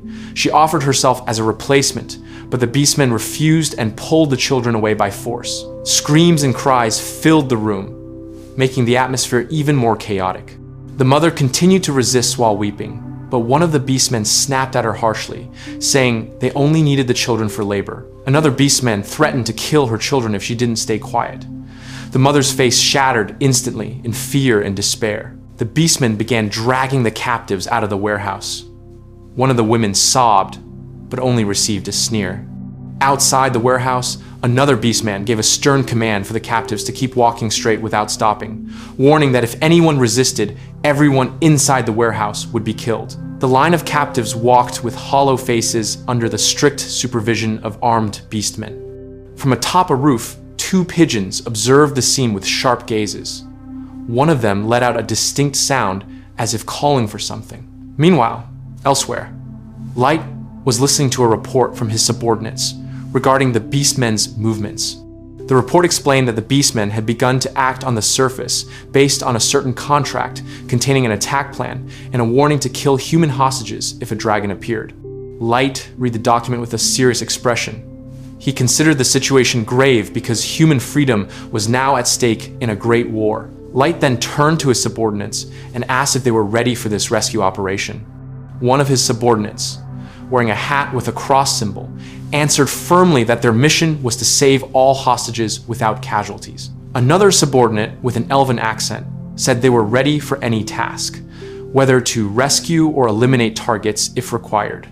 The long-eared girl added that all logistical preparations for the emergency situation were complete. Hearing the report, Light smiled with relief and praised them, saying that all members of the Abyss were truly extraordinary. His subordinates showed their pride and loyalty. Light then called a blonde woman named Mera and assigned her to thwart the beastmen's plan. He asked Mera to use her chimera abilities to crush them. Mera accepted the task with a confident smile and promised not to disappoint Light. Before the operation began, Light gave his final orders from his seat. He emphasized that the rescue of the hostages was the top priority, and not a single human must die. Light stared ahead with a firm and confident gaze. With a cold but authoritative tone, Light ended the briefing with a single command that echoed throughout the room. The order was clear and undeniable. Leave not a single beastman alive in this operation.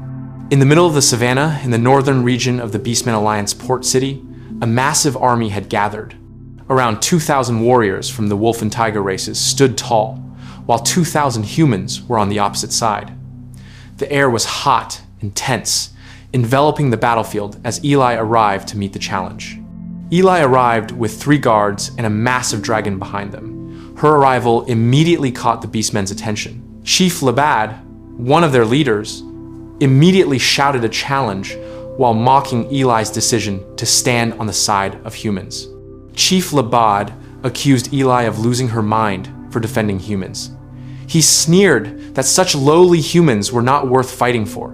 Before the atmosphere grew hotter, the calmer Chief Gamu held Labad back and requested that everything be explained openly first. However, the emotional Labad became even more provocative. He remarked that women must be weak and soft, then reminded her of the rules of war that prohibited Eli from bringing a dragon. With an insulting tone, Labad challenged her to choose between saving the humans or obeying the Beastman rules. After that, Chief Gamu began to lay down cruel conditions. He demanded Eli beg for mercy, strip off all her clothes, prostrate herself, and lick his feet as a sign of submission to the Beastman race. If Eli refused, they would kill 1 human every day and turn them into a delicious meal. Gamu asserted that the human sin was declaring the absolute right to life for mankind, something considered an insult to the beastmen. Eli just stood there silently without any reaction, as did her guards. Her silence actually made Labad uneasy, as he thought Eli was preparing a hidden strategy. Chief Gamu again shouted rudely, cursing Eli and forcing her to prostrate. When there was still no answer, Labad grew annoyed and concluded that Eli chose to fight. They believed Eli's small numbers would mean nothing against thousands of armed beastmen. To demonstrate their power, the beastmen began to provoke the human captives. They forced the captives to attack Eli with the lure of freedom. The threat escalated when Labad asserted that anyone who was slow would be beheaded, and their families would be killed too. The terrified human captives were finally armed and forced to advance. Sounds of weeping and desperate screams were heard among the ranks. Fear drove them to attack Eli and her team blindly, while the beastmen laughed with satisfaction at the chaos. One of Eli's guards looked at the captives with a mix of pity and annoyance, remarking that they had been far too easily fooled. Seeing this, Eli suppressed her rage and said that creatures like the beastmen did not deserve to draw another breath. Her guard agreed, stating that the strong should protect the weak, not exploit them. Eli then decided that the only way to save the captives was to calm their hearts. Eli called upon Orca, one of the guards who was an expert in musical magic, to take action. Orca responded calmly and stood ready to execute the order. Eli looked at the captives, who had lost their common sense due to sheer terror, and said that this madness must be quelled in an elegant manner. Orca closed his eyes and began to play his violin, releasing a magical melody titled Harmony Song. The sound of the violin was called Tranquil the Heart, a song capable of soothing the soul and erasing negative emotions. Orca, an ultra-rare illusionist at level 8,888, used his power to cleanse the fear and regret from the hearts of the captives that the beastmen had manipulated. The melody swept across the entire battlefield, causing the captives to slowly stop moving. Those who had been terrified now appeared calm. The beastmen panicked, unable to comprehend what was happening. Eli only gave a satisfied smile and said that it was enough. Eli then spoke through a broadcasting device, introducing herself to all the captives and announcing that their families had already been rescued and were now safe in a place called the Abyss. The news left the captives shocked and in disbelief, but Eli insisted that they no longer needed to be afraid. In a gentle tone, Eli reassured them that once everything was over, they could reunite with their families in the Abyss. The captives began to shed tears of joy, asking if it was truly true that their families were safe. The beastmen immediately accused Eli of lying and laughed at her. Eli remained calm and replied that they could prove for themselves whether it was a lie or not later. The angry beastmen tried to reapply pressure with threats, claiming that the captives' families were still being held hostage in the warehouse. But this time, the captives were not easily shaken. One by one, the captives began to believe in Eli. They encouraged one another, declaring their trust and vowing no longer to be the tools of the beastmen. Those cries of trust turned into a roar of spirit that echoed throughout the battlefield. Finally, the captives turned around, leaving the beastmen behind and advancing toward Eli, while shouting with hope that they believed in her and wanted to see their families alive again. The faces of the beastmen, once arrogant, now turned to expressions of rage and defeat. Ellie calmed the captives who were now on her side. In a gentle but firm tone, Ellie asked all the captives not to move much because the transfer process would be handled by Orca. Ellie informed them that their numbers were vast, so the process would take some time. Orca nodded obediently and began playing his violin, performing a song called Transfer Chant, Departure of the Birds. Seeing the captives turn away, one of the beastman leaders flew into a rage and ordered his troops to fire arrows at the humans. The beastman forces immediately readied their bows, and within seconds, a rain of arrows hurtled toward the captives, who began to panic and scream in fear because they had no way to dodge. One of Ellie's guards looked annoyed at the action. At that same moment, a girl named Mia stepped forward, manifesting a magical barrier that immediately shattered a portion of the arrows in midair. Mia shouted for everyone to hold their ground and try to protect themselves, leaving the rest for the others to handle. The beastmen, seeing this, grew even more furious and increased the intensity of their attack. Mia focused her mind and summoned magical power to create 3 ice swords. She called her technique Ice Sword and realized that these 3 blades were the current limit of her ability. Even though her control was not perfect, Mia did not care. She knew some of the enemies were merely farmers and slaves, but others were capable fighters. Mia concluded that the only way to survive was to use her limited strength as efficiently as possible to buy time. Mia continued to shatter the incoming arrows while maneuvering her ice swords. Some were successfully destroyed, yet the beastman assault showed no signs of stopping. Chief Lovato finally shouted to his troops that long-range attacks were ineffective and ordered a direct charge. The beastman forces immediately ran forward with brutal enthusiasm. Seeing them draw closer, Mia realized that her only choice was to hold them back as long as possible so Ellie could complete the transfer of the captives. She summoned magic once again to reinforce her ice swords and prepared to face the incoming army. With her remaining strength, Mia was determined to hold out even if she ran out of power. She believed that every second she could extend was precious. Mia then released a blast of ice that shattered the next wave of arrows, demonstrating her resolve to keep fighting. However, the Beastman forces managed to close in and began to attack directly. Mia tried to parry, but the difference in strength was too great. One of the Beastmen mocked her for being weak, while Mia could only hold her ground, remaining focused on the fight even as wounds began to appear. Mia's attacks began to lose their effect, her magic dropped drastically, and many Beastmen laughed insultingly. Despite this, Mia refused to give up. In her mind, she remembered two people who had once sacrificed themselves for her, using them as her reason to keep fighting. With firm resolve, Mia straightened her body once more and fought until the end. One of the Beastmen shouted his intent to finish her off, but Mia stood her ground with eyes burning with spirit. In her mind, there was only one thing: to keep fighting without end. Suddenly, a great light appeared from behind Mia. Light reached out his hand and activated his magic card, releasing a spell that split the ground between Mia and the Beastman army. In an instant, a giant wall of fire ignited, separating them with the incantation, Firewall. Everyone, both Mia and the Beastman forces, was shocked by the appearance of the firewall. Even one of Ellie's guards, watching from afar, fell silent, realizing the voice and the magic were incredibly familiar. Mia looked toward the source of the fire and saw the figure of light standing behind the shimmering heat.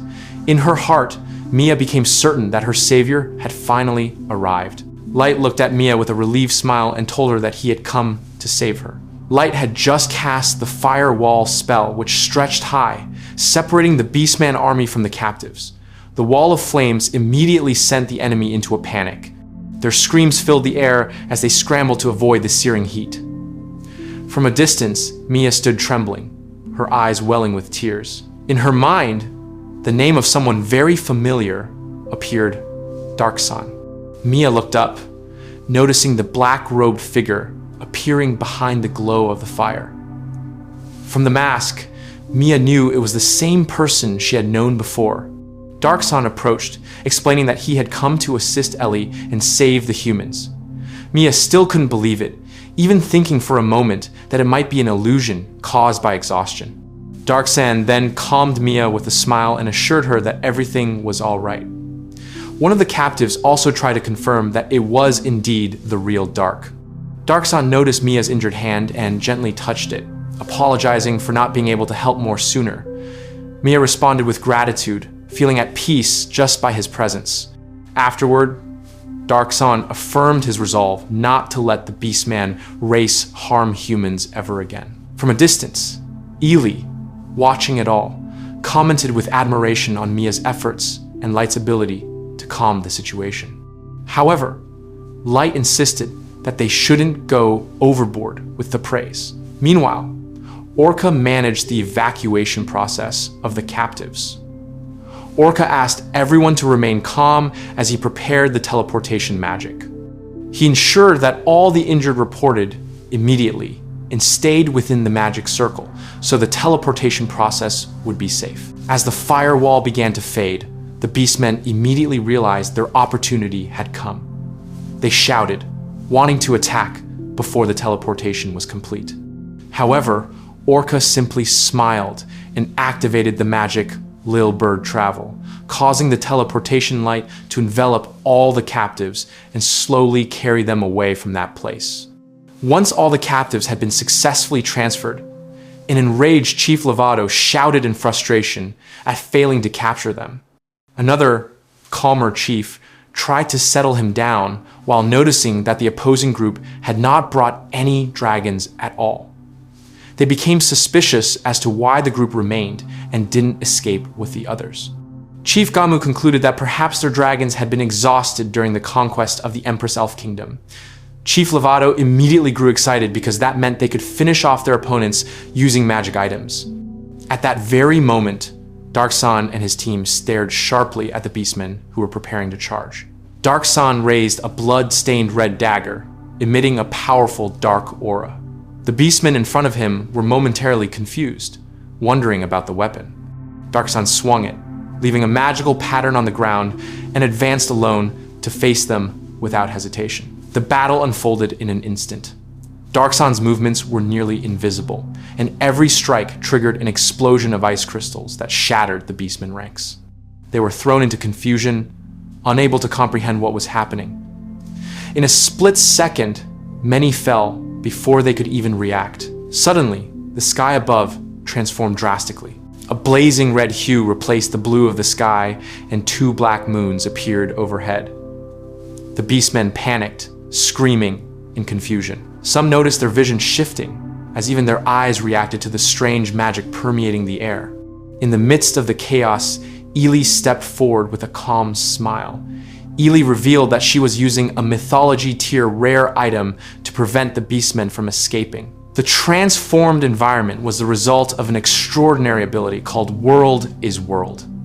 As the world around them shifted completely, Light and his team appeared hovering in the glowing red sky. Light smiled broadly, looking down at the disoriented beastmen army, and calmly declared that the time for judgment had arrived. Before the great battle at the Beastmen Alliance port city began, 2 beastmen guards were seen relaxing near the warehouse where the captives were kept. One of them complained of boredom, while the other expressed a fierce desire to behead and crush the wizard of the giant tower. His smaller companion tried to calm him down to stay focused. The smaller beastman was certain the captives could not escape since they were only weak children and elderly people. He even laughed at the possibility of them ever leaving the beastmen city. The larger beastman agreed, but joked that letting them escape would give him a chance to hunt freely. Casually, he remarked that killing 1 or 2 captives would not be an issue for anyone. Their conversation grew darker as the larger beastman admitted to enjoying torturing the helpless and shooting women and children with arrows. The smaller beastman laughed in response until he suddenly fell silent upon seeing something strange. Nemumu appeared, shocking the larger beastmen, and told them to prepare for death. In front of the warehouse, the remaining captives were gathered. Nemumu appeared with a sharp gaze, condemning the cruel words the beastmen had uttered earlier. She asserted that killing women and children was not a pleasant thing, calling them trash. Nemumu then calmed the captives and explained that she had come to save them on her master's orders. The captives immediately panicked and pleaded for their families to be saved. Some cried out for their husbands, children, or friends to be released. Kun became hysterical, but Nemumu calmed her by saying that her friend Mia had already been saved by their master. The woman was shocked that her name was known despite never having shared it, but Nemumu simply asked her to remain calm and explained that other groups were also evacuating captives. Nemumu held a magic item and asked everyone not to panic. She immediately activated a mass transfer spell to the giant tower. The captives were startled as they saw the magical light transporting them. Nemumu explained that they were being sent to the giant wizard's residence in the Elf Queen's territory, a place safe from the beastmen.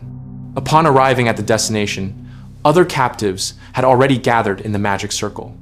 Mia, with her pink hair, welcomed them and asked them to stay calm. She ensured that all necessities such as food and clothing would be provided free of charge. When one captive asked about the others, the magic circle glowed again and more people appeared via teleportation. Upon seeing their families, the captives immediately wept with relief. A child hugged his father while shouting happily, while a mother called out to her husband with deep emotion. In the midst of the moving scene, Mia paused for a moment and then ran toward a corridor while calling out a name. It turned out Mia was looking for Kuone. When Mia found Kuone, the two immediately embraced tightly. Kuone wept with relief that Mia was safe, while Mia thanked Kuone for worrying about her. However, Kuone blamed herself, feeling she had been unable to help and was only a burden. Mia smiled gently, comforting Kuone by saying that her presence had actually given Mia the strength to endure.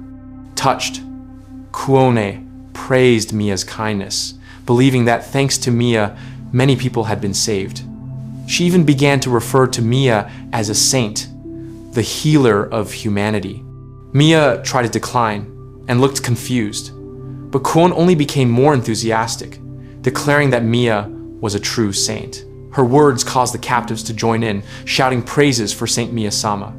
The atmosphere turned into a boisterous euphoria. The captives shouted in adoration of Mia, calling her the savior of humanity. A shocked Mia could only stand there in confusion while people continued to praise her kindness. In her heart, Mia thought that perhaps her destiny in this world was not to master magic, but to help others. One of Ellie's members, who looked like an elf, observed with admiration, considering it an extraordinary moment to witness the birth of a saint among humans. Mia tried to deny all the praise, but Kwon insisted that her meeting with Mia was destiny. On the other side, Dark-san and his team watched the crowd worshiping Mia with small smiles. One of the team members asked how they should respond. Dark-san, also known as Light-sama, explained that it was natural for someone like Mia to be called a saint. According to him, Mia and the Wizard of the Giant Tower both brought hope and strength to humanity. Light-sama then smiled and said that the title Saint Mia sounded good. Mia, still in shock, heard that Light-san also agreed and let out a startled shout. Around them, the servants attending to the captives joined in, chanting Saint Mia's name. Shortly after, a man approached Dark-san and asked for a moment of his time. Dark-san asked for Mia's permission to leave, then turned away with a serious expression. With a sharp gaze, Dark-san looked into the distance and concluded that the next task was waiting. He affirmed in his heart that it was now time to return to the battlefield and exterminate every remaining beastman. As the battle reached its peak, Light-sama activated a mythology class item called a World of Difference. Once the item was used, an isolated space was formed, measuring approximately 3 kilometers wide and 4 kilometers high from the ground. All beastmen inside immediately panicked as they could not escape or receive outside help. The panicked voices of the beastmen filled the air, confused because they were trapped without an exit. Light-sama calmly explained that the item used was a World of Difference, one of the 9 mythology class items from the bottom of the abyss. In his view, the item was too precious to use against lowly beastmen, but because they had enraged Light, it became the only choice. The narration explained that a World of Difference is a single-use item. Even if a Genesis class item like Shinso Gungnir were present, it would still be impossible to escape this confinement. This meant that even the highest power could not pierce it, leaving all the beastmen completely trapped. Ellie stood before them with a firm aura, declaring judgment for the beastmen's heinous deeds. They were considered sinful for taking innocent hostages and using humans as living shields. Their only punishment was to die on the spot as a form of atonement. With an expression full of rage, Ellie added that they must die in pain and suffering, so they would regret their own birth.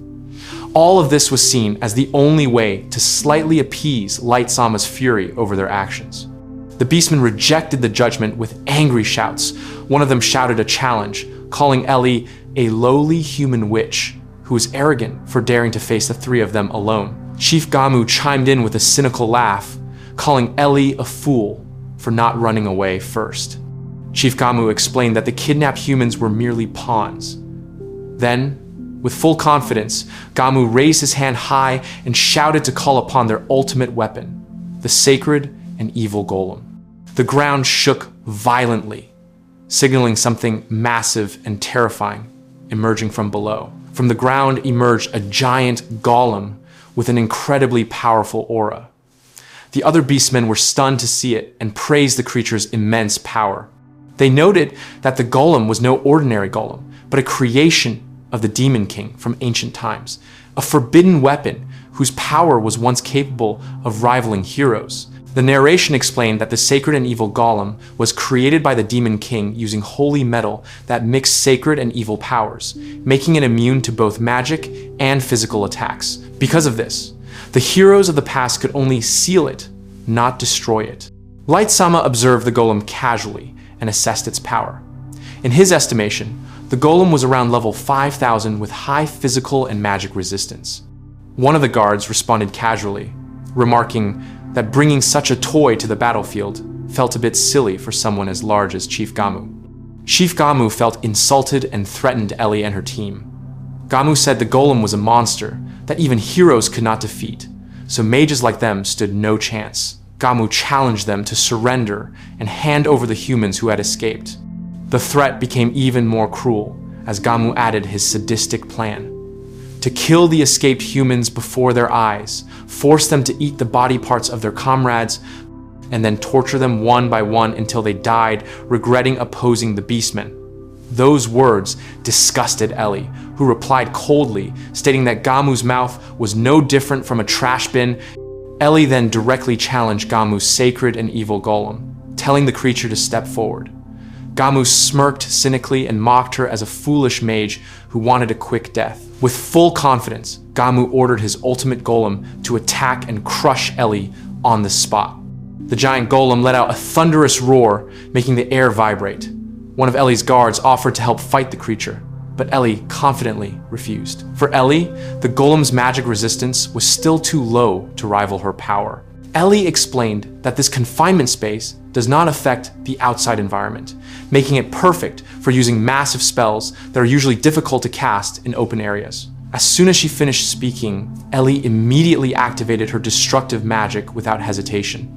The magic exploded with immense power, slicing the golem's body into several horizontal sections, as if the world itself were being split apart. The golem didn't even have a chance to attack before its body began to crack and shatter into glowing crystal shards. The follow-up attack was far more devastating, creating an effect like a dimensional rift that pulverized the golem's entire body into crystal dust. A massive explosion occurred, leaving sparkling debris in the air before everything vanished without a trace. The beastmen stood frozen, unable to believe what they were witnessing. After the explosion subsided, the confined space began to return to normal.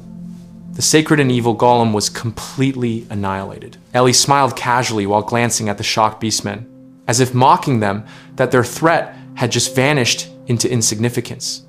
In a half-joking tone, Ellie remarked that she seemed to have accidentally wiped the creature out entirely, even though she had originally intended to turn it into minced meat, just as they had threatened. Covering her mouth and looking at her grimoire, Ellie added that she might have gone a bit overboard, then offered a casual apology. The Beastman leaders were still trembling after seeing the sacred and evil golem destroyed in a single strike. They couldn't believe it because the golem was known as the greatest enemy of mages, and even the heroes of the past could not defeat it. Ellie explained casually that the golem was only strong against magic. It didn't mean it was invincible if attacked with a power that surpassed its resistance. Following that explanation, Ellie immediately prepared for her next attack. In her view, the resistance of the Beastmen trash was over, and now it was her turn to erase them all. Ellie activated a massive fire-type spell, attacking with a move called Plasma Down, which instantly created a massive explosion in the center of the field. The giant pillar of fire scorched the earth and triggered panicked screams from the Beastmen as they ran in terror. Some of them shouted for their comrades to grab something, while Chief Gamu tried to halt the attack by reminding her that they still held human hostages. The beastmen carrying sacks containing children began to panic and tried to flee.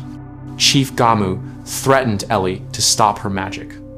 According to him, if the magic wasn't stopped, the kidnapped children would be killed. One of the children inside a sack could be heard pleading to be saved out of fear of dying. The threat made the atmosphere between the two parties even more tense. Chief Gamu warned that there was no use in using transfer magic like before, because if Ellie tried to cast a spell, the children would be killed instantly. One of the children in the sack suddenly spoke innocently, asking his uncle not to be rough because he didn't want to feel pain. This innocent remark puzzled Chief Gamu, who began to feel that something was strange about the hostages. Ellie stared coldly and asserted that her offensive magic had been halted, then demanded that the children be released immediately. Chief Gamu responded mockingly, saying that Ellie was too cooperative and was still clinging to ridiculous ideals about the freedom of humanity. Ellie turned the tables by issuing a counter-threat. She warned that if the children were not released, the beastmen would be killed. She offered a deal. Anyone on the Beastman's side who helped free the children would have their safety guaranteed in Ellie's own name. This opportunity served as a test for them to show a shred of conscience. However, Chief Gamu flatly rejected the offer and instead ordered the boy hostages to be killed and the mage to be destroyed. He screamed at his comrades to continue attacking without mercy. Orca-san, a member of Ellie's team, could only comment that their actions were too cruel to even be turned into a song. Light-sama added that the beastmen were barbarians who did not understand that true strength should be used to protect, not to take hostages. Ellie gave a thin smile while looking at Mara-san and said that everything was now safe. In her view, there was no point in pitying creatures that were already so cruel. A furious Chief Gamu screamed hysterically, demanding Ellie lower her weapon and beg for mercy. However, Ellie's decision was final. With a subtle gesture, Ellie signaled Mara-san to proceed with the plan. Instantly, the two kidnapped children transformed into terrifying demons or monsters. Chief Gamu was shocked to see the sight and cursed, having never expected that the hostages they held were not actually human. The monsters immediately attacked with rage, letting out terrifying roars while breaking through the beastmen ranks. Chief Gamu was scared to death, finally realizing he had been deceived. Mara-san now revealed her true form as a combat chimera, facing Chief Gamu directly, while remarking that they might have lived if only they had chosen to cooperate. Ellie stood calmly, stating that the selection process was over. Every beastman present was declared guilty. If even one of them had tried to save the hostages, they might have been forgiven. But since not a single one moved, the final decision had been made, and they were all permitted to be eliminated. Mara-san, in her chimera form, began her assault, followed by the other members of Ellie's team. In the distance, a magic portal opened, and Dark-san, alias Light-sama, reappeared, leaving Chief Gamu stunned, as he had not expected his return. Light-sama explained that they had known about the child hostages from the very beginning. It was all a plan to test the beastmen's conscience. The actual children had been secured earlier and replaced by people from their own side acting as fake hostages. According to Light-sama, the plan was made with Ellie to see if any beastman still possessed a conscience and would save the children. Anyone who did would have been spared. But since not a single one showed mercy, the result was clear. Light-sama then gave the final command in a flat tone, decreeing that all beastmen must pay for their sins. They had kidnapped and exploited others, even abandoning children without guilt. Therefore, the only thing they deserved was to receive their just punishment. Amidst the chaos, several beastmen began to panic and point fingers at each other to save themselves. Some tried to reason that they had disagreed with the kidnapping plan from the start and even intended to help the hostages, while others feigned regret to avoid being killed. However, these false confessions did not influence Light-sama's decision at all. Light-sama asserted firmly that the decision was final. He stated that the beastmen had kidnapped many humans, holding their families, friends, and even partners hostage, and then forcing them to fight to the death. Those who treat the lives of others like trash have no right to ask for mercy. Light-sama concluded that everything happening was the result of the beastmen's own choices, and they must accept the consequences. The beastmen fell silent, realizing no more excuses could save them. Ellie then gave the order to leave the top two beastmen alive to gather further information. Ellie confirmed the order, while Mara-san, still in her chimera form, glared at the beastmen. Mara-san said she would kill them all, while forcing them to admit the sins they had committed. However, the remaining beastman forces grew even angrier and shouted challenges to fight back. The beastmen were confident in their numbers and shouted that they would kill Mara-san together. Mara-san didn't say much. She immediately leaped into the center of the crowd and attacked brutally. In an instant, several beastmen were torn apart by her lethal, high-speed strikes, and blood splattered across the ground. Mara-san looked coldly at the terrified remaining troops and said that creatures like them made too much noise for something so useless. According to Mara-san, their deaths should be accepted just like insects being stepped on. The attack sent the remaining beastmen into a state of terrified screaming and a panicked retreat. Seeing this, Chief Gamu was instantly struck with terror. He screamed hysterically, claiming he didn't want to die and calling himself the head of the wolf tribe, who shouldn't die in a place like that. In his panic, Chief Gamu pulled out a magic item called a transfer magatama, which was said to be able to teleport the user to another location. Chief Gamu intended to escape with the item.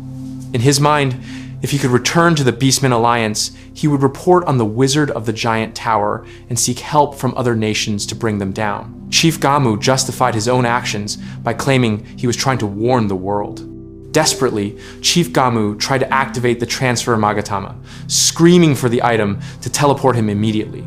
But despite repeated attempts, the object did not work at all. Panic turned to despair as he realized the transfer had failed completely. Chief Gamu fell silent for a moment, then muttered in disbelief as to why his magatama wasn't working. Before he could think further, the ground around him suddenly shook violently, and black vines erupted from the earth, ensnaring the entire Beastman army, including himself. Ellie, seeing the strange phenomenon, could only mutter softly before one of the Beastmen screamed hysterically. The black vines coiled tightly around their bodies, draining their life energy, while the Beastmen shrieked in agony. The sound of their screams echoed through the air. The bodies of the Beastmen began to turn into horrific black lumps. They screamed as their bodies twisted and were absorbed one by the vines. Ellie could only stare in confusion, wondering what was happening before her eyes. Chief Gamu, also ensnared, tried to throw away the magatama still in his hand while screaming in pain. However, the object seemed to merge with his body.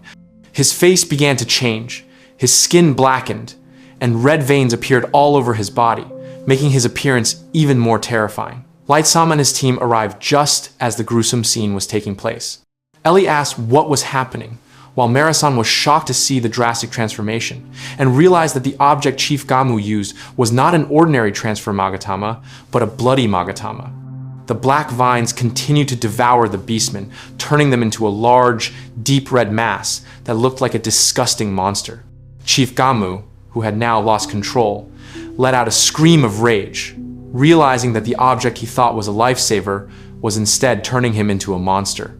Chief Gamu screamed in frustration, cursing the object and realizing that the magatama was not a transfer tool, but a cursed item that sacrificed the user to trigger a monster transformation. Light Sama could only watch with a cold gaze, realizing that all of this was a foul game played by the Dragonute Empire. The sky slowly turned deep red, and two giant masses of deep red vines appeared, into which the remaining beastmen were absorbed. Light Sama watched the scene with a flat expression and muttered that everything had been planned from the beginning. In the midst of the chaos, Light Sama looked at the woman in the large hat standing beside him. Light Sama asked Ellie, the mage known for her expertise in magic items, about the giant red-black slime in front of them.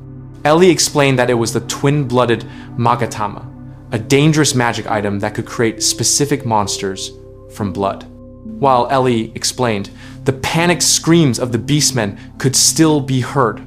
Some of them were blaming each other and begging for mercy after betraying Chief Gamu. However, Ellie remained calm and continued her explanation regarding the magatama. She said that when one is activated, its partner is also activated. The user will be in a state of suspended animation while absorbing the blood of all living creatures around them. Ellie added that the more blood collected, the higher its level. If it sucks the blood of 10,000 people, its power could reach level 5,000. Light Sama listened while estimating that, currently, the two magatamas had already swallowed about 2,000 victims.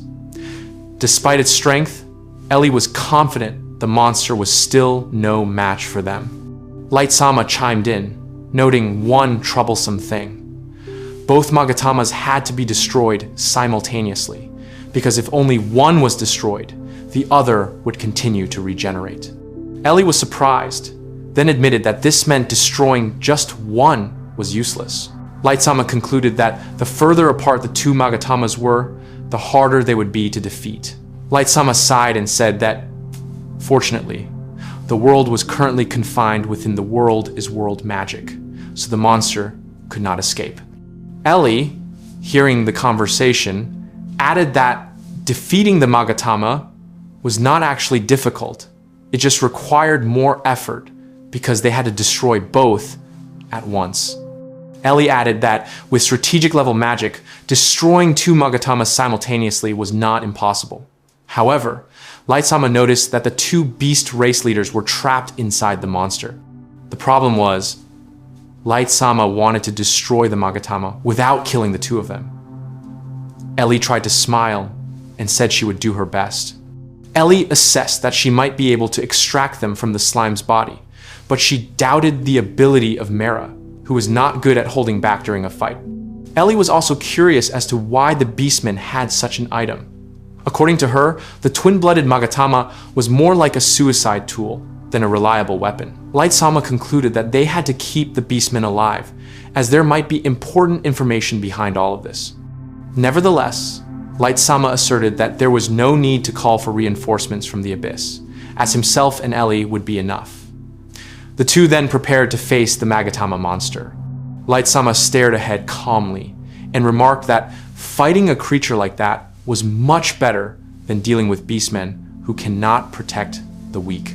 Ellie gave a small smile and encouraged Light-sama before flying into the air. Orca also gave his encouragement while starting to play the violin to assist in the fight. Orca activated the Beyond the Entangling Chains magic, causing massive chains to emerge from the ground and ensnare the slime's body to slow its movements. Light-sama smiled at Chaos, his guard, and said it was time for them to begin the battle. Chaos replied casually, saying he would try not to cause any trouble. Light-sama and Chaos flew toward the two giant Magatama monsters, which were shaped like beating hearts with dark red vines.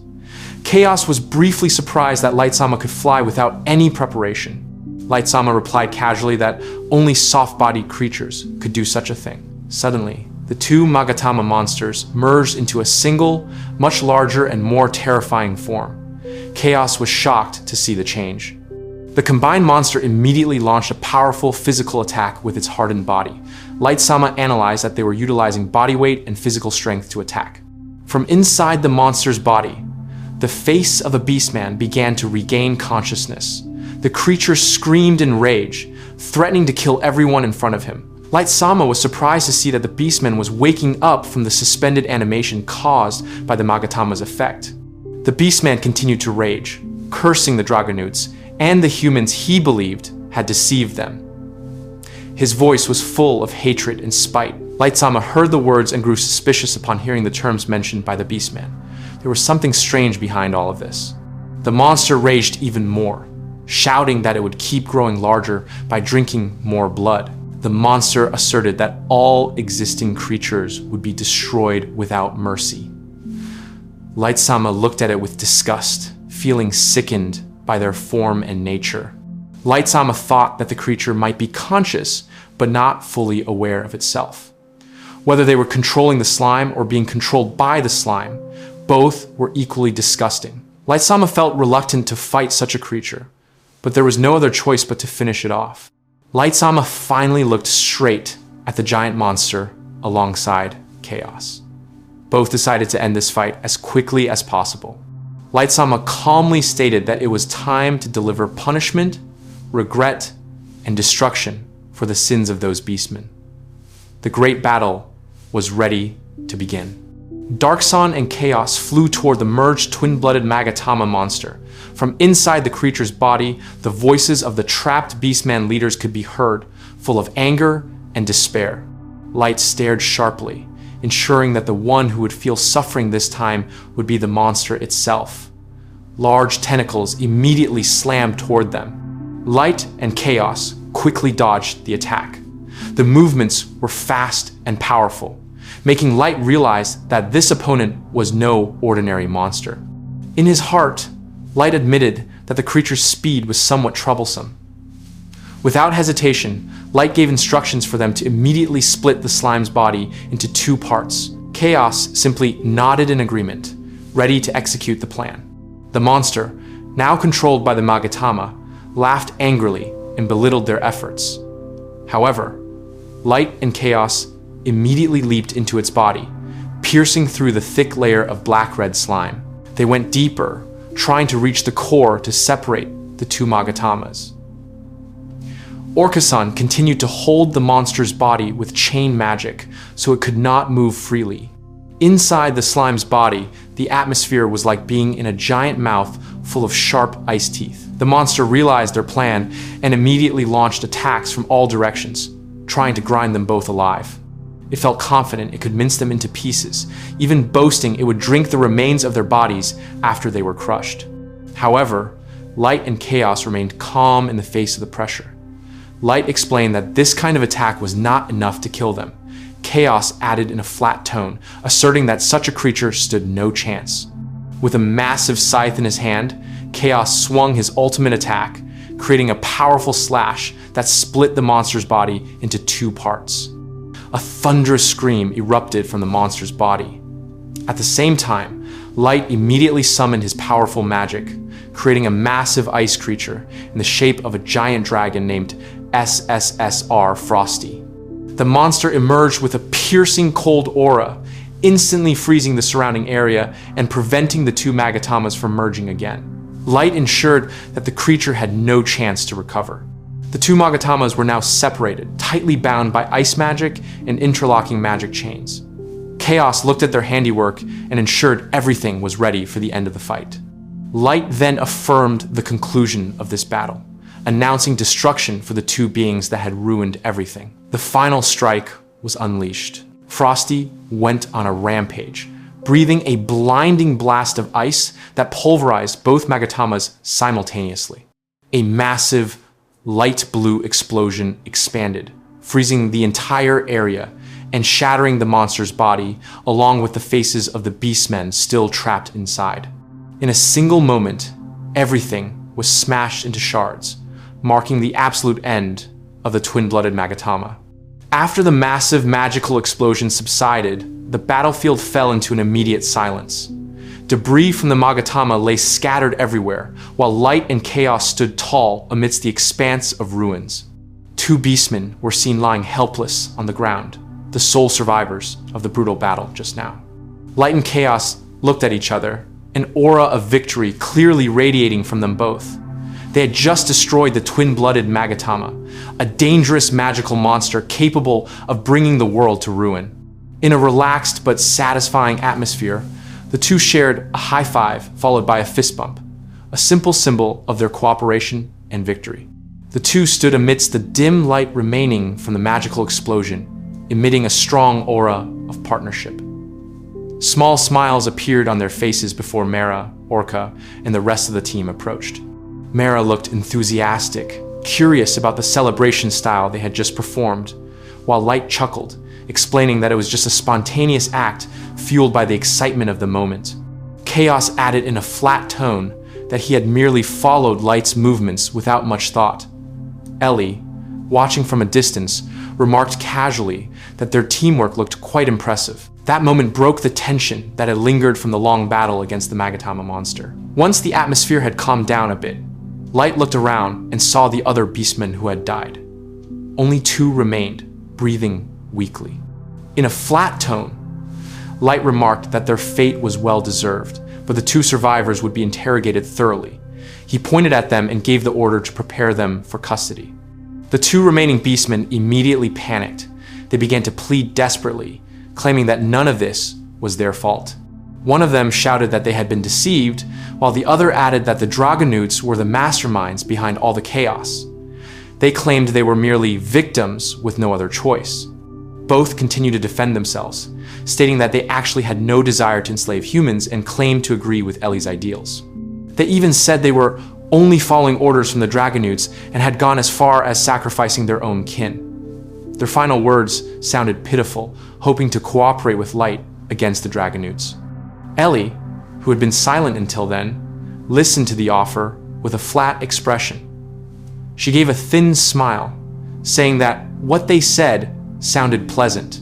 The beastmen briefly thought they would be saved, but their faces turned pale when Ellie added that their help was actually not required. Fear instantly radiated from the eyes of the two beastmen. They screamed for help, but Ellie only stared at them coldly.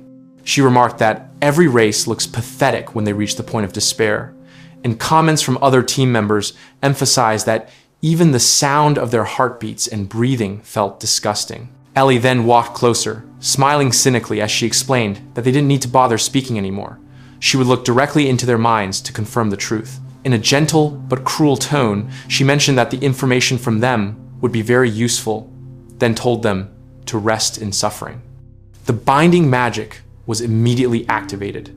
Ellie shouted loudly, launching the bind hostage incantation. Instantly, black thorny vines erupted from the ground, coiling around the bodies of the two beastmen and making them scream in agony. Long screams echoed across the silent field, marking the beginning of the end for them. Light watched the scene with a cold expression. He stated that this was the end for the beastmen, and demanded they surrender and atone for the sins they had committed. Behind him, Ellie spoke with Mera, asking if the two beastmen could be held until they were brought to the abyss for further interrogation. Mera, who had returned to her original form, gave a thin smile and answered confidently that everything could be left to her. Mera's dark vines now held the beastmen's bodies even tighter, making them completely unable to move. Their faces were full of fear and regret. Ellie looked at them both once more with a cruel smile. She concluded that there was nothing left for those creatures to do.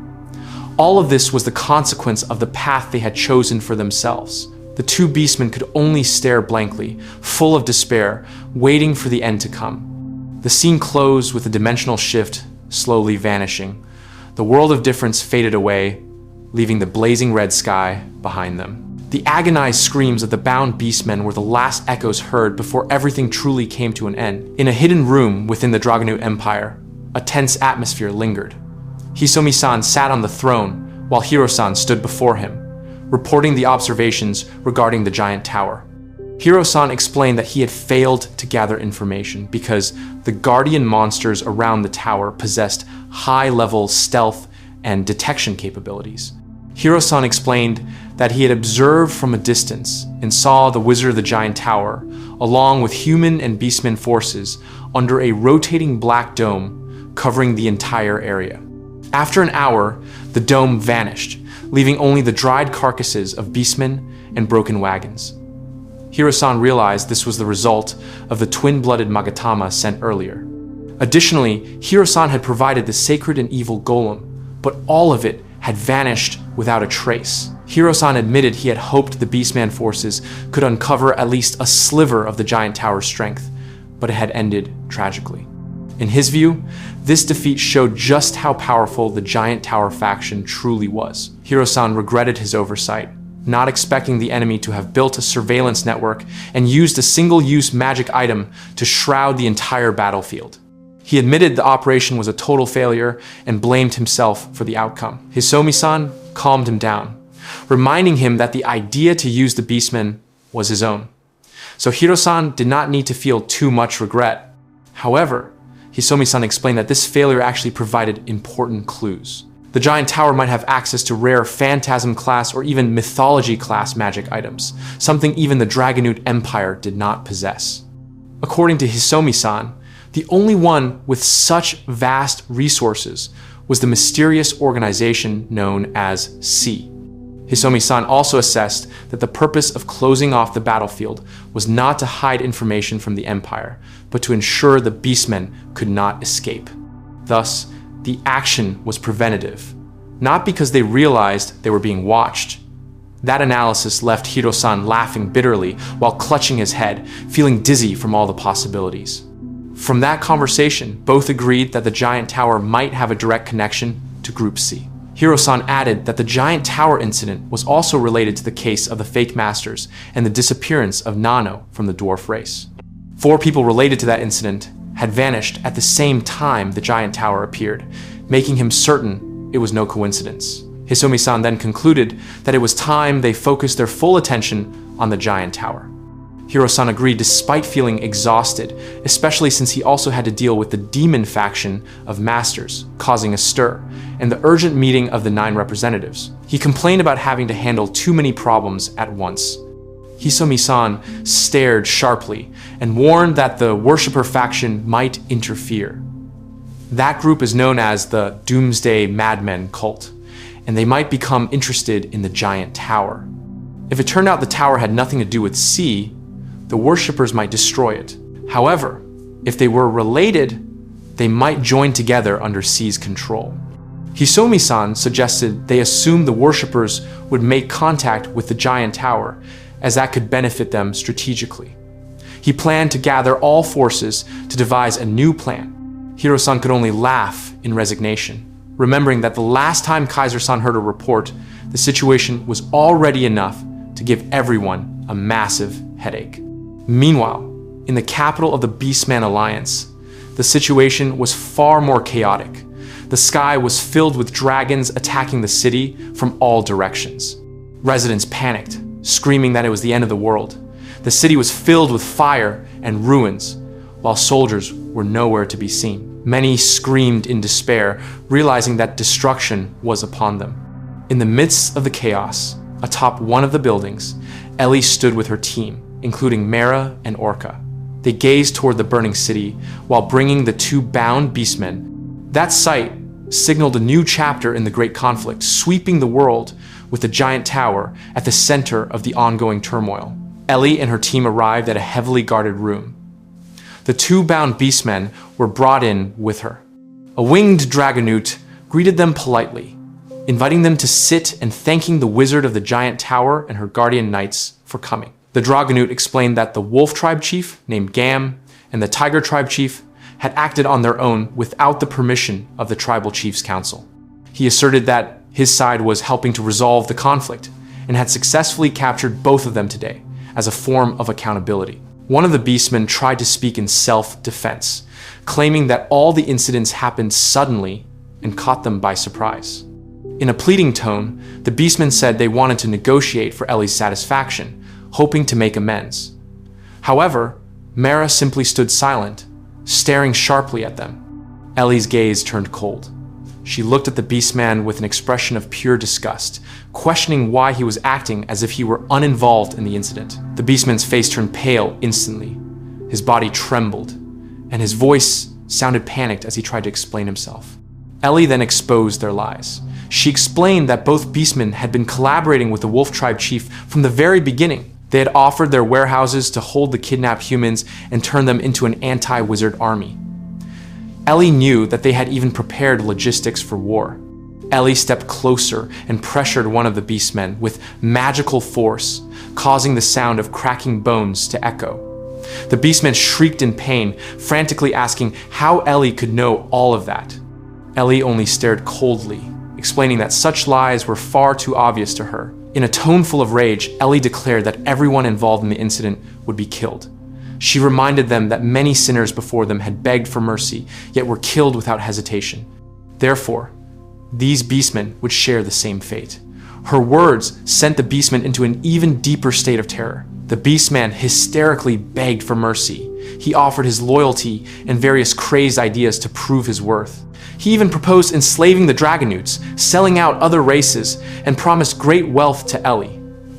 All these offers only served to make the atmosphere more revolting. Mera, who was standing behind her, stepped forward and gripped the beastman's head with hands stained red by her magic. Ellie answered coldly, stating that she had no need for such things. After that, the beastman fell lifeless to the floor. The 2 remaining beastmen finally resigned themselves to their fate. Ellie explained that they were also guilty of the barbaric treatment of humans, despite having initially opposed the war during the tribal representatives' meeting. With trembling voices, the 2 finally surrendered unconditionally to the giant tower. They promised that the entire Beastman Alliance would submit to the giant tower. The Beastmen explained that the other tribes lacked the military strength to resist, so they would certainly follow this decision. Ellie accepted this admission with a flat expression. Ellie stated that unconditional surrender was an acceptable compromise. However, she emphasized that she had no interest in ruling their country directly. Instead, the beastmen were allowed to continue governing as long as they followed all her orders, including a strict ban on human slavery. Ellie's tone turned sharp as she issued a threat. She asserted that the giant tower would not tolerate betrayal. If they dared to violate her orders, the entire beastman race and all its tribes would be exterminated without mercy.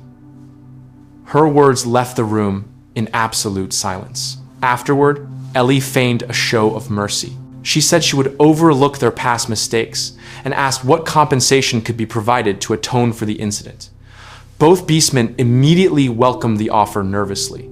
The first beastman promised to spread a message so that no one would ever betray the giant tower again. The second beastman, Ozo Dono, affirmed the same thing with deep fear. They both tried to convince Ellie that their loyalty would never waver. Ellie accepted their oath calmly. She said she would send official documents regarding the ban on human slavery and the regulations for the liberation of mankind. The beastmen were ordered to incorporate these into their government system. Both agreed without hesitation. Ellie looked at them with a thin smile. She concluded that the negotiations were over and said she would hold them to their promise. With that, the giant tower's authority over the Beastmen Alliance officially began, without resistance and without mercy. The area around the giant tower has now transformed into a place full of life. Humans who were once slaves are now free and have chosen to live there. Others who were kidnapped chose to return to their home cities. In total, about 7,000 people settled there, beginning to build houses and start new lives under the tower's protection. At an outdoor cafe in the settlement, Mia sat with Dark-san. Mia looked relieved and expressed her gratitude for being saved.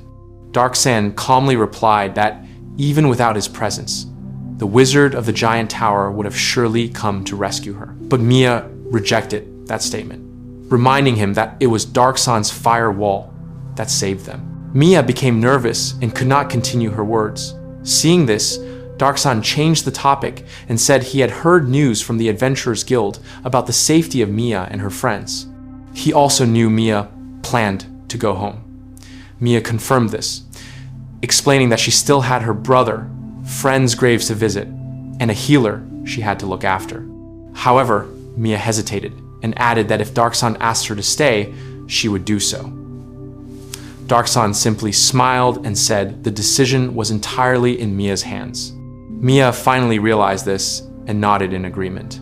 Dark-san then told Chaos that it was impossible to separate Mia from her brother Elio, who was waiting for her at home. Dark-san explained to Chaos that Mia was a saint born among humans, a healer who could help anyone, anywhere. Therefore, according to Dark-san, Mia would be more useful returning to her land rather than remaining at the tower. Before parting, Mia said she would return to the village and invited Dark-san and his team to visit sometime because her brother missed them. Dark-san replied casually that he would come if the opportunity arose. Mia asked for a promise, and Dark-san gave a small laugh while answering that the promise would surely be kept. Mia looked relieved to hear it. While they were still sitting, Mia tried to say something seemingly important, but Kwon arrived enthusiastically and interrupted the conversation. Kwon called Mia saint and pulled her away because people were waiting for her speech. An annoyed Mia asked Kwon to stop calling her that. Dark-san tried to calm Mia, saying their conversation had been long enough and that Mia had an important task. Mia fell silent, her face turning red. Kone immediately pulled Mia again while thanking Dark-san for lending her for a moment. Mia shouted in protest but was still dragged away by Kone. Before truly leaving, Mia managed to break free for a moment and looked back at Dark-san. In a soft voice, Mia asked for permission to speak with him again another time. Dark-san smiled and said he was always open whenever Mia wanted to talk. Hearing that, Mia smiled broadly and looked happy before finally being dragged away again by a chuckling Kwone. Kwon teased Mia, whose face was still red, making Mia annoyed as she denied it with a panicked expression. Kwon only laughed louder, while Mia continued to be dragged away from Dark-san, who gave a small smile watching the two. The narrative shifts to explain that Mia's family had actually been looking for her through a request at the Adventurers Guild. But after everything that happened, Mia decided to settle at the giant tower. With her influence, she even created a new teaching called Giant Towerism, which caused the wizard of the giant tower to be worshipped like a god. The fairy servants were called disciples of the tower wizard, and Mia was viewed as a saint. Light Zamaa allowed this to happen because it was useful for maintaining order and managing the lives of the humans around the tower. Mia's presence helped solve many problems that arose among them. On the other hand, Light Zamaa spoke with Ellie. He praised Ellie for successfully handling the affairs of the Beastmen Alliance, including making them agree to the abolition of human slavery. Ellie responded that she was ready to exterminate all the Beastmen if ordered. Light Zamaa declined, explaining that all the Beastmen who participated in the war had been wiped out. If even more died, their country would not be able to function and would instead cause new problems. Light Zamaa emphasized that he had no intention of conducting a massacre or taking over the Alliance. Light Zamaa then asked about the memories of the two Beastmen tribes, whether they had ever spoken to someone who looked like Cover. Ellie confirmed this, saying that based on the memories of the Beastmen from the Wolf and Tiger tribes, that person indeed had the face, voice, and attitude of the Cover who was previously defeated in the Dwarf Kingdom. Light Zamaa then explained to his team that the merchant was named Faye, a survivor who acted as a liaison between the Dragonutes and Beastmen, as well as an intelligence agent for the Dragonute Empire. Light Zamaa was quite surprised and verified the accuracy of his face in their memories multiple times. According to Light Zamaa, the Cover he had previously defeated was merely a pseudo-master created by a master. Thus, if a Fae who looked like Cover truly existed in the Dragonute Empire, he was likely another master. This made Light Zamaa interested in investigating him further. Light Zamaa asked Aoyuki if she saw any suspicious figures during the battle with the Beastmen.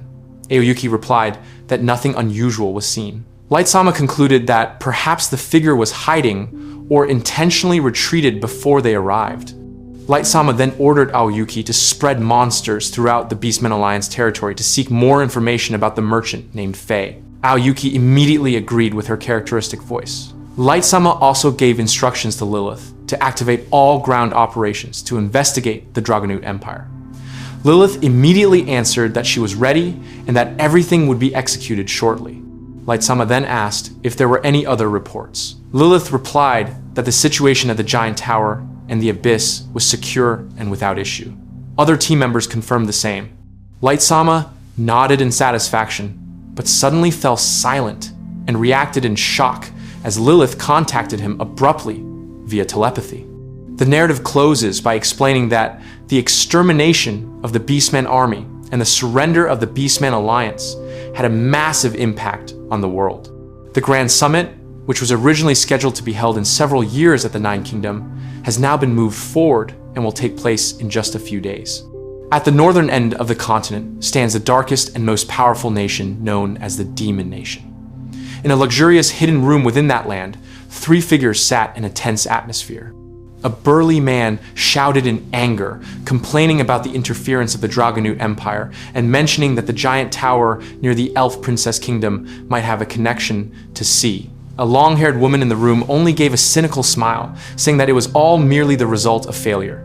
The burly man, known as Daigo, tried to calm himself, and the man in front of them, who appeared to be their leader, asked him to be quiet and listen because there was something important to discuss. Daigo then remarked snidely that the Dragonute Empire was useless for failing to make the Beastman Alliance attack the Giant Tower. Instead, the Beastman army was completely annihilated. Daigo was shocked because that meant approximately 30% of their forces vanished in a single battle. The long-haired woman casually teased that even a sick person could do such a thing easily. Her words annoyed Daigo, as he felt insulted. The burly man defended himself while asserting that he only liked cute girls and boys. The leader tried to de-escalate the situation and said he could understand Daigo's taste, but was confused as to why he destroyed the people he liked. The long-haired woman answered coldly, explaining that, in her opinion, someone looks cutest when they are terrified, pale, and crying. The woman explained further about her horrific preferences. She said she would make someone fall in love, then destroy them at the end, to see the most beautiful expression of suffering. To her, despair was far more tempting than affection. The woman continued her sadistic story with great enthusiasm. describing how beautiful the face of someone begging for their life while being tortured truly is. Daigo immediately got annoyed and told her to stop because he couldn't stand hearing it. The woman simply smiled and replied cynically, reminding him that Daigo also killed many people just to raise his level. Daigo was furious at being called out like that and shouted that girls wouldn't like him if he acted that way. The woman only stared at him with disgust and said that Daigo's habit of treating small things as achievements was revolting. In her view, someone like that should just focus on having fun. Daigo replied defiantly, saying he could raise his level higher than anyone else. The leader tried to cut off their argument and continue the discussion. He explained that when he said the beastmen were annihilated, he meant that all 2,000 troops sent were truly killed. Daigo was shocked to hear it, unable to believe that all 2,000 beastmen could be finished off. He wondered how great the combat power of the giant tower truly was. The leader replied that they might have used a fantasy-class magic item, something very rare and powerful, enough to hold back and slaughter an army of that size. The man concluded that the Dragonute Empire must have judged that Group C was connected to the giant tower, because only C was foolish enough to use a rare magic item for such a thing. The long-haired woman only laughed and feigned fear upon hearing it. The leader then asked who would investigate this. He looked at Daigo and asked if he wanted to go alone, but Daigo immediately refused because he was busy leveling up. Daigo suggested that Jira and Doc be sent instead. However, their leader refused on the grounds that Jira was unsuitable and Doc was busy with human experiments. The man remarked that Daigo even struggled to find strong monsters in dungeons, then insisted that Daigo find out about the giant tower because nothing was more important. Daigo quickly rejected the idea. The long-haired woman known as Miki just shrugged, saying that based on ability she could go, but felt it was a waste of time. Miki added that there was an interesting rumor about the wizard of the giant tower being exceptionally beautiful. A beastman woman with ears and a tail immediately stood up enthusiastically, vowing to investigate the giant tower for the sake of her dreams, C, and her friends, even praising the tower's servants who were said to be very beautiful. Suddenly, a young man with a demonic face, small horns, and a fur-lined cloak stood up in anger. The man warned that they were crazy for wanting to associate with a faction that had slaughtered thousands of beastmen. Miki just stared at him casually and teased that the man was violating their agreement by interfering in their business. The horned man answered loudly, saying that they had made a pact to cooperate, so it was only natural that he didn't want such a ridiculous decision to endanger the demon nation. He asserted that he would not let their involvement be exposed and promised to bring human slaves for Miki as long as she canceled her intentions. Miki flatly refused, saying that connecting with the giant tower wizard and her servants was important for the demon nation. In her view, there was a high probability that C was there. The horned man sighed, then said that if C truly was at the tower, they could make the demon nation superior to the Dragonutes. The horned man, who turned out to be the demon crown prince named Voros, finally gave in and said that Miki could investigate, but she had to share all information obtained. He insisted that there be no losses if they were caught. The beastman woman excitedly answered, "Ready," making Voros annoyed as he left the room grumbling. On his way out, Prince Voros was frustrated for having to obey them. He felt belittled despite being the crown prince of the demon nation. In his heart, Voros thought that if not for their status as masters, they would have surely been tortured and skinned alive. Meanwhile, the leader, still sitting in the luxurious room, told Miki that although they were all human in appearance, those masters were like walking disasters. Refusing them would only cause big problems, so he would just let them stay busy investigating the giant tower, because C would not be there. On the other hand, Prince Voros spoke again with the remaining masters, explaining that they didn't know the demon nation had already secured C. According to him, they could keep chasing something that wouldn't be found. Voros then stared at the ceiling and stated his determination to break the seal on C and awaken it. With a cruel smile, Prince Voros stated that his ultimate goal was to surpass the Dragonutes and make the demon nation the supreme race in the world. He vowed to awaken sea, destroy humanity, and realize the desires of the demon race during his lifetime. Sometime earlier, in the capital of the human kingdom, the atmosphere in the princess's private room appeared tense. The princess stood looking at her red-haired maid named Yume. Yume, with a cheerful face, reported that the hypnotic effect had been activated without issue. On the other side, Nono, the maid with glasses, appeared dazed under the influence of the magic. Yume seemed happy to be able to help the princess's plan using the hypnotic magic card. The princess explained that the card was SR-ranked magic, which was ineffective on high-level targets. But if successful, the magic could control the target and extract information freely. This allowed her plan to proceed as expected. The princess explained to Yume that this step had to be taken to prove that her aide, Nono, was innocent. Although difficult, it was all part of a grand plan to topple the king's power at the summit of the 9 representatives in a few years. The princess was determined to seize the throne, to change the fate of the human nation from slave status. The princess admitted that becoming queen was no easy feat, but with the help of Master Light's military strength, her plan could succeed. However, she was aware that many spies had infiltrated her kingdom. To survive, the princess had to find out who they were and eliminate them. She then ordered Yume to stand guard at the door to stall for time if anyone came. Yume immediately agreed with enthusiasm. The princess looked at the still hypnotized Nono and began to reflect. Nono's face was very similar to Yume's, and even her habits were the same. This had almost fooled the princess. Ironically, the only one she could trust right now was the shadow duplicate of Yume created with magic. The princess walked toward Nono carefully. In her mind, Nono was like an older sister to her because they had been together since childhood. The princess was sure Nono couldn't be a spy, but she still had to confirm everything honestly. The hypnotized Nono answered every question calmly and stated she was not a spy. The princess felt relieved. However, the atmosphere changed when the real Yume suddenly appeared at the door with a confused expression. The princess was shocked, realizing there were 2 Yumes in the room. At the same time, Nono appeared to start resisting the hypnotic effect. The princess panicked, asking Nono again if she was truly not a spy. But this time, Nono began to change and gave a strange smile. The princess grew more confused, while the real Yume panicked seeing the situation. Nono finally looked at the princess coldly and confessed that she was actually a spy from the demon nation. That confession left the princess truly shocked and in disbelief, because the figure she had always considered family turned out to be a traitor.